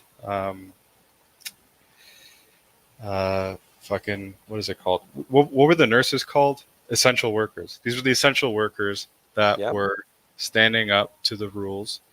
And what I found despicable was, you know, where did we go wrong in society where the essential workers completely got the deaf ear from their political leader that they voted in? Okay. I Then why found did you bring up this whole Nazi thing when you probably know? I mean, if you're interested in this, you probably know that it was bullshit.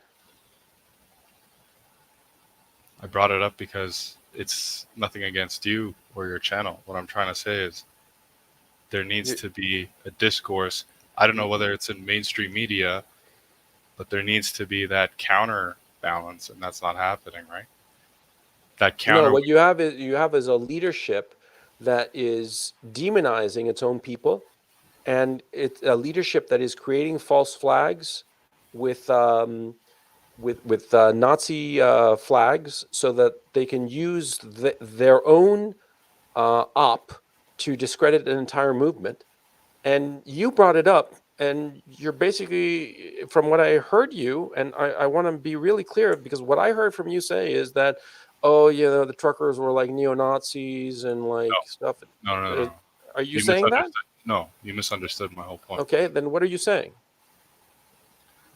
That optics that was presented during that Mhm. rally, that shouldn't be the optics presented in mainstream media, right? No, it shouldn't. But the problem is that the mainstream media in Canada, at any rate, is bought and paid for by the government. So it's propaganda. It's not the actual search. It's not the search for actual truth. It's just propaganda. And And yeah, I think where the audience in general is having a tough time distinguishing is, in China, people know the news is propaganda, whereas people in the West still think the news is a unbiased Yeah. source of information. that think I that's would what's very happening. much agree with you. I would completely agree with you. And that is a problem, and I don't think it's going to be solved. Or let me phrase it. I think it's being solved by the very propagandists, because they've overstepped their bounds so much, as of late especially, that people are wising up. The whole COVID thing has red pilled so many people that they realize all of a sudden all the bullshit that they've been told about the world is exactly that, bullshit. Yeah. So anyway, Jimmy, thanks for being on, and hope to see you next time. Okay. 10-4, thank you. Thank you. Hey, Humphrey, how's it going? Are you there? Yeah. Hi, Coach. How's Hey, everything? pretty good. Yeah. Pretty good. Thank What's you on your very mind, much. man? Yeah. Thank you very much for the webinar. It's really great. I learned a lot of things from you. I'm And glad. I'm glad. yeah, yeah. It's like 3:45 a.m. here in Japan, but Jesus. I decided to stay up to listen to you because it's really interesting. And Oh, a lot of my Japanese friends has been asking me a lot of questions about Ukraine because remember we met when we were in Kiev last year in yeah. December at Yeah. the Yeah. hotel. Yeah. Yeah, the sports bar. Yeah. So they were asking me a lot of questions about Belarus, about Ukraine, about Russia. I was like, come on, because Japanese news is very, I mean, it's lean towards the US. Sure. And I just noticed that for the past few days, I'm not able to access RT News. I was Oh, yeah. able to do that maybe 4 or 5 days ago, but these 3 days I couldn't access. It was like totally censored in Japan. That was a big surprise to me. Can you use a VPN to access RT News? Um, Maybe I can try to do that. Yeah, yeah. I haven't tried that. Maybe I can try Yeah. it. Yeah, tomorrow or something like that. Yeah. So my question is, I was very surprised because a few hours ago, or maybe 5 6 hours ago, I saw on Reuters Hmm? that Japan say that they Reuters. will. I hate to be the asshole. Reuters. Reuters. Yeah. I don't So mean to. I don't mean to be rude, Humphrey. I'm just no saving you problem. from later embarrassment. Reuters. Yeah. Yeah. What did Reuters say? Yeah, so immediately about 5 to 6 hours ago, it appeared on the news and Yeah. subsequently appeared on Japan Times, the English version. Yeah. They say that Japan will go all out to support the US to sanction Russia. Sure. Yep. So I understand about Japan is one of the largest importer of Okay, liquefied natural gas. but wait. Yeah. When see the issue becomes, they're saying, yeah, we're going to support the Americans and all their sanctions, but see, the sanctions package is going to be very, very reduced. You know what they're saying right now? That they're going to prohibit anybody from doing any business, any American company or European company from doing any business with Lugansk and Donetsk. These territories are minuscule; they're insignificant. So that's like saying, we're not going to do anything with Liechtenstein or something equally small, and it's not Liechtenstein, which is actually rich, but you see what I'm saying? It's Yeah, so yeah. insignificant and trivial. Okay, Yeah. the sanctions package has been completely watered down, and so the only thing that has any weight is the actual name, sanctions. When you start looking at the actual sanctions that they're talking about, they're infinitesimal. I mean, look, even the American banks do not want to suspend the trade in secondary markets of Russian sovereign debt because it's a very lucrative trade, because Russian sovereign debt is very solid. And so, the sanctions package is trivial. It's more of a PR stunt than anything that will actually hurt the Russians. And on top of that, see, they've been something I didn't cover in the presentation about the sanctions. Mhm. See, the West has been threatening the Russians with sanctions for so long that the Russians have had plenty of time to prepare. And so they don't have any weak spots insofar as sanctions are concerned. And the other thing, too, that the West are saying that they're going to go after the property of a lot of oligarchs, Russian oligarchs who are in. Well, a lot of these oligarchs, not all of them, but a lot of them, are actually Putin's enemies. See, that's why they have a lot of property outside of Russia, because a lot of the oligarchs who are in good with Putin and his crowd, they're in Russia. The only ones who are outside of Russia are the ones who are on the outs with Putin. See, and so essentially these sanctions are going to hurt Putin's enemies, not hurt Putin and his crowd. So it's just incredibly stupid. It's just incredibly hilarious. But anyway, I just wanted to clarify that point about the sanctions, that they're pointless. And I cut you off insofar as your question is concerned. So what question did you have? Yeah. So actually, my question is, why would Japan do that? Because they import about 10% of their LNG from Russia. That's number one. The Russians are. You got to understand, all of this talk of sanctions is just purely cosmetic. It's not going to change anything realistically insofar as the dynamic between the countries. And Japan, as you say, imports a large percentage of its natural gas from Russia, its energy needs from Russia. That's going to continue. It's not going to change, not even one little bit. Okay? Mhm. And all this talk about Nord Stream, you see, Nord Stream 2 only matters once the contracts for gas that goes through Ukraine end in 2024. That's when it really matters. Okay? And by that time, this whole thing will be over and Nord Stream 2 will be fully functioning because the Germans need it. Simple as that. Just as the Japanese need the trade in natural gas with Russia.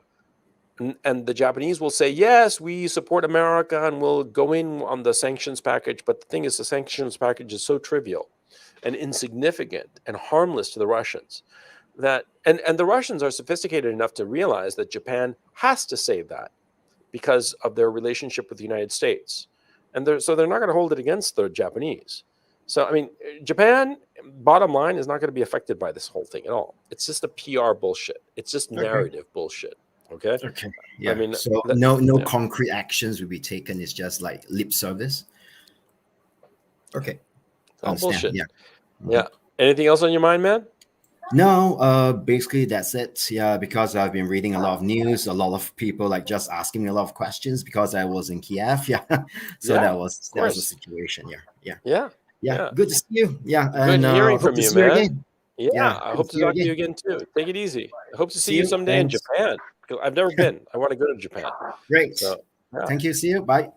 Easy. Hey, Chris, how's it going? Hey man, I was I was actually the first guy you met. Where? No, here on this webinar when we. Oh, okay. When I... So So you made I'm gonna have to kick you because I need to bring on other people. Okay. Sorry, no problem. No problem. So take it easy. Once you've asked a question, do me a favor, just exit the room so that other people can have the opportunity to hop on the room. See, because there's a finite number of people who can hop on, and so if you asked your question or made your statement, then the others can't show up. Okay, so I'd appreciate it. Hey, Mickey, how's it going? Nice to see you again, man. I'm running into all the people I've met on my on my little get-togethers. Have you been? Doing great. I want to say three things actually, right off the bat. Number one, it's very brave of you to put my picture on your StreamYard thing, considering the damage it might do. Seeing my face on there, it might. Two, I want to thank you for your advice on my Russian history book that I did.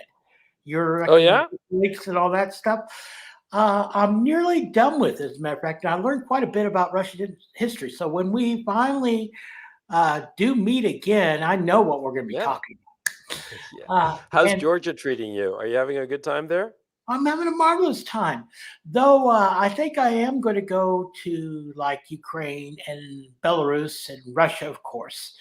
Yeah.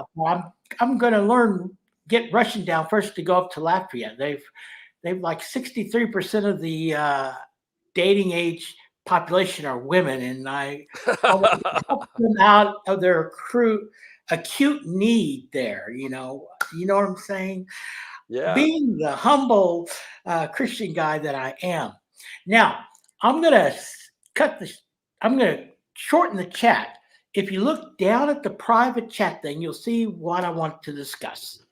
The private chat between you and me? It says private chat. Okay. Said I don't know where that is. it's down at the bottom, basically. But okay, I'm just going to go through it real quick. Sure. I thanked you already for your advice on the Russian history book. I think when Trump gets back into power in 2025, I think we agree, whether you agree with this politics or not, that he's going to be back in power. His numero uno foreign policy goal should be to break up the Russian-Chinese alliance. Here's why. If you notice the book that Jimmy talked about, I'm going to give you the Cliff Notes one-sentence version of what the book is about. Okay, well, there are two premises here that I have to disagree with. See, number one is your premise that Trump will come back to power in 2025. He's not going to. He'll be too old. He'll be too old, and he'll be showing his age. He's going to be 78 years old by that time. Okay, so it's not going to happen. Okay, number one.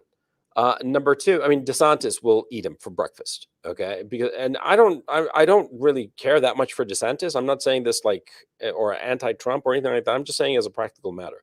And number two, the Russia-Chinese alliance cannot be broken by the United States. That day is over. Okay, because there might have been a time when that could have happened, but that time is in the past. And the United States, no matter what it does, will never be able to break the alliance between Russia and China. And I'll explain why. Because you see, in order for an alliance like that to be broken up, it's not enough to sow division between the two, which is practically impossible because of so much communication going on between the two countries. The third thing you need is some other attractive partner, a partner that is more attractive. And you see, the United States is no longer attractive either to China or to Russia because both countries have been burned by the Americans so many times, double-crossed by the Americans so many times, that it's not going to happen. Think of it in these terms.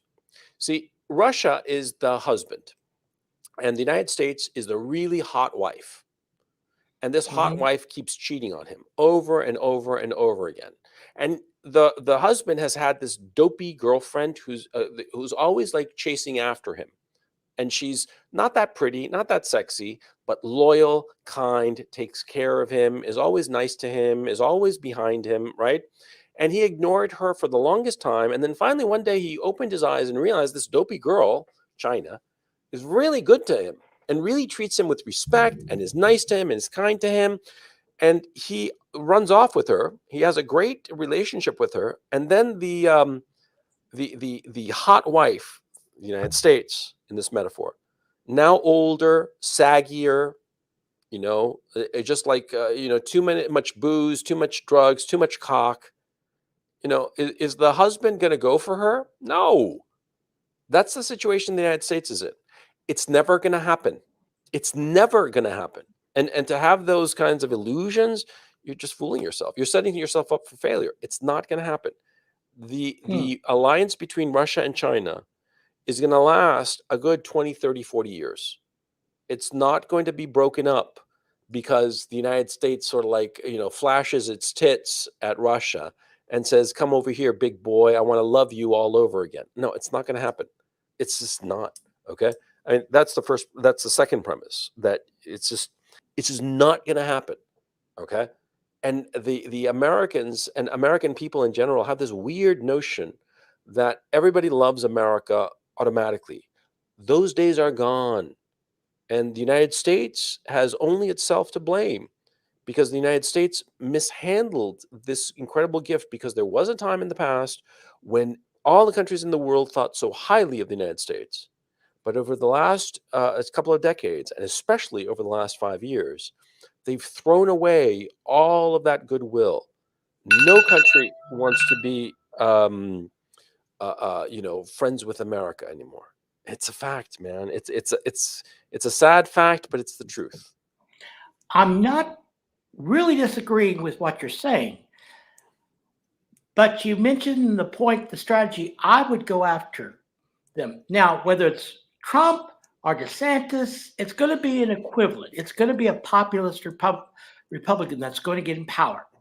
Okay. Hmm. I don't think it's going to be a neocon because we're kicking them out of groups out of power right now. But here is the strategy I would do if I was president. Yeah, go Number ahead. one, okay, because I'm going to just get out of the way. In order to break up, you're absolutely right. You got to give them something, a better deal. Number one, we would agree that if Russia gets the deal, that we would not attack China. Okay. Yeah. All right. But we would admit Russia into NATO. So that way, all the nuclear weapons are no longer aimed at Russia. We would admit Russia into the European Economic Union. So there would be no tariffs and stuff. 3, we would set up a long-term natural gas contracts with Europe in general and also with Japan. Mhm. And also on top of it, we would set up strict guidelines on when sanctions actually happen in the future. In other words, there would be no sanctions unless these specific rules are broken. And this is applicable to everybody. But America. it doesn't matter anymore. Okay, I mean, like, okay, let's go back to front. Okay, see, the sanctions don't matter anymore because again, when they were first threatened in the 90s, then they carried weight, and the American Yes, I economy agree. was a lot stronger. Now it doesn't matter because and these sanctions, the sanctions package, it's trivial. It's not going to hurt the Russian economy, not even a little bit. Okay, the fall in the Russian stock market right now is just the uncertainty It's fall. temporary. Okay, This is a but temporary thing. yeah, but it'll probably bounce back. I mean, it'll very likely bounce back, I know it's going to bounce and back so strong. in the end, it's the sanctions don't mean shit. Now, all the things that you're talking about of like admitting Russia into the European Union, admitting Russia into NATO, see, those were positions that Russia floated to the Americans, and the Americans shot them down, and then went out of their way to just kick the shins of the Russians to make sure that that would never happen. And so now the United States, when they need Russia to be on side, is going to dangle these carrots that aren't carrots anymore. Again, it's not going to happen. Look, the relationship with Russia and the United States is irretrievably poisoned. Nothing will repair it. With the Well, relationship with Russia and the United States, it's never going to happen because the Russians do not trust the Americans, not at all. Okay, it's just that they just don't trust the Americans, and they never will, and nothing that the Americans do will change that fact. Because well, in closing, your proposals, and I understand the rationale of your proposals. It's reasonable, it's logical, but you have yes, to understand that that in all relationships, be it between people, between tribes, between nations, between empires, it all depends on trust. If you don't trust the other guy, nothing will come of it, of the relationship. You have to trust them, but really trust them. Okay, mhm. and the Russians don't trust the Americans because the Americans have fucked them over too many times. It The isn't just only with America. what It's not with just America. It's with the whole entire European community Yeah. because Russia's big deal is coming from the West. It's like a freeway into Hmm. Russia, Yep. right? Hmm. So if you've got what amounts to a protective border from Russia going across the Atlantic into the United States, going into Siberia again over the whole of northern hemisphere, you can't ask for a better cushion than that. Mm. But here's 2 reasons why Putin would seriously consider it, besides the fact that he's not dealing with just America, but all of Europe, because the Europeans are more trustworthy than the Americans at this point. And I agree with your premise. Okay. I agree with it. Is that number one, Chinese are notorious for breaking their word. I mean, look at Hong Kong. Well, yeah, but they haven't broken their word with the Russians. That's a key issue. Not yet.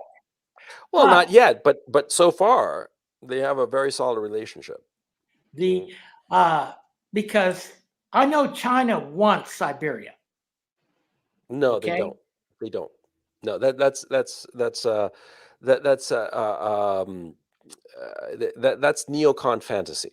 I once saw Well, some neocons talking about how the Chinese, what they really want to do is invade Siberia and take over the whole eastern half of Russia. It's pie in the sky nonsense. well, It's just not real. It's not reality. See, the other thing, which I yeah. think you would agree with me, and I'm going to get up because I know you're busy, is the No, fact no, that there are other people that I got to bring on, but yes, finish your absolutely, and point. I'm trying Yeah, to close. yeah. Is that China is basically because of demographics going to collapse by 2040. Okay. They screwed the pooch with their one-child policy. Yeah, You follow me? yeah. And when that happens, in other words, China's going to be good for 15 years, but after that, she's going to be a burden. And it would be better if Russia had the help of the rest of the West in helping to keep the situation from getting too unstable. I know It Putin's a could be. smart It man. could be. It could We be. are in. Uh, I, uh, we're in yeah. complete agreement. Putin's a smart man and he's very practical. And I don't expect him to trust us. And if I was Trump, I'd say, now I know you don't trust us. Yeah, but Okay. Trump isn't going to win. Well, whoever the equivalent is, Okay. he's going to say, I know you don't trust us. So I'm just saying, watch our actions. Here's what we propose. Okay. And long term, we got to move on. Got to move on yes. to the next person. Thank you very much. You have a Mickey, nice I day. appreciate it. I appreciate it. Bye-bye. And send me more pictures of you in Georgia, because I really enjoyed the pictures you sent me of you in Turkey. They were really Istanbul? nice. Yeah, they were really, All really right. nice. I hope you're having a good time in Tbilisi. And so, yeah, have a good time, man. And Oh, I am. great I'm having a talking to you. marvelous time. That's good to hear. That's good to hear. Hi, Senor Frog. How's it going? Hey, Coach, how are you? Pretty good. Pretty good. What's on your mind? Well, a couple of things. Just a little bit to backtrack. The last seminar, I think you hit the nail on the head with there was one concept you brought on about the morality, right? Like there's no right morality, and what people Yeah, accept it's generally as different moralities for different collective groups. Yeah. Yeah. right, and even brings me back to again this great novel, the Godfather. Right, the opening scene is this guy asking for help from the Yeah. Godfather, and then Yeah. he's like, "Well, you come to me from Americo, help." buonasera. Yeah, so yeah, Yeah. exactly. Yeah. Great memory. So Yeah. and I thought about that a lot because right now with all this bullshit about vaccine requirements and all that, and they're messing with your livelihood. So at some point yeah. you gotta become Amerigo Bonacera, right? And just do what you need to do. So that's that. There's a lot of people that I know in circles of just industries that they say, well, I will work for only companies that promote health and things like that, and never for a military company. So, and that really actually is not true. I mean, it just depends on you see the nasty things that some of the quote unquote good companies do just for increasing profits. And at the end of the day, we need the military. So anyway, my point, and now back to the topic of Russia. The question is, what do you think would have happened if when Boris Yeltsin and when all these changes were happening in the 80s, 90s with Russia, if that had continued on that path that evidently just kind of didn't happen, would we have, what would be the alternate reality? Have you ever thought about that? You mean no Putin? No Putin, yes. It could have been anything. Okay. I mean, it really could have been anything. But I mean, Russia was heading for the toilet. Okay. Yeah. And Putin turned it around. And that's the truth. Okay. And people might not like it, blah blah, but it's the truth. He turned Russia around, and I think that there are a lot of people in the West, in Europe, and the United States who hate him for that reason. They hate his guts because he was the guy who turned it around.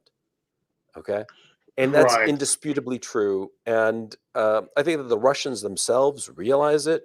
Even the avowed neocon young people who, we hate Putin and blah blah blah, but see, the life that they're living, for all its problems, would have been a hell of a lot worse had it not been for Putin. So was Boris Yeltsin ever a popular or strong, or I guess Yeah, comparing sure. He those was two very, characters? popular and all the rest of it, but he became a drunk and a buffoon. That's the problem. Right. That's kind of what people remember him for, like dancing drunk and Yeah, kind but of no, like he was capable during a period of time, but then he sort of like degenerated. Degenerated not in the sexual perverted sense, but just decayed. You know what I mean? So yeah. Anything else on your mind, Senor Frog? Not at the moment. So that was just my question. So, but that Great talking in to you, man. flashing in You take it history. All easy. right. Okay. You take it All easy. the best. Okay. Okay, guys. I just all of a sudden I ran out of gas. So to the people who were up for questions, I'm gonna have to catch you the next time because I'm just really out of it. But look, just a final note on what's going on in Russia and Ukraine now. Um, is there going to be like a violent war like everybody imagines, right? Well, so far it doesn't seem to be happening, and I don't think that that's the intention of any of the people who actually have any decision making authority over the current situation. I think that the people who really have the ability to provoke such an all-out devastating war do not want it. Certainly not Putin and certainly not Zelensky, because Putin has had the opportunity multiple times to, let slip the dogs of war, but he hasn't really taken that. He hasn't really made that decision. And Zelensky, for all his talk of Ukrainian territorial integrity and all the rest of it, he's not so foolish as to think that his country would survive an all-out war with Russia. So those are the two men who really matter at this point. And I do not think that there will be an accident because I think that both sides or all sides realize in such a explosive situation how easy it would be for an agent provocateur to slide in and artificially create a crisis that would lead to a wider war. I don't think that the current people who are in decision-making authority would fall for that. That is, we're not going to have the assassination of some archduke leading to a global conflagration. Okay, it's if it goes to war, it'll be for a lot more substantial reasons than some agent provocateur, shooting the right person or bombing the right car or whatever. You see, so I think that we're just gonna have to wait and see how things turn out. But I don't see it as all negative. Okay, that's my point. The point I really want to make. It's not all negative, and I think that this actually might be a good thing in many ways because it might just turn off the whole thing and turn the page. But we'll see. We'll have to see how things play out, and we're not going to know for several weeks.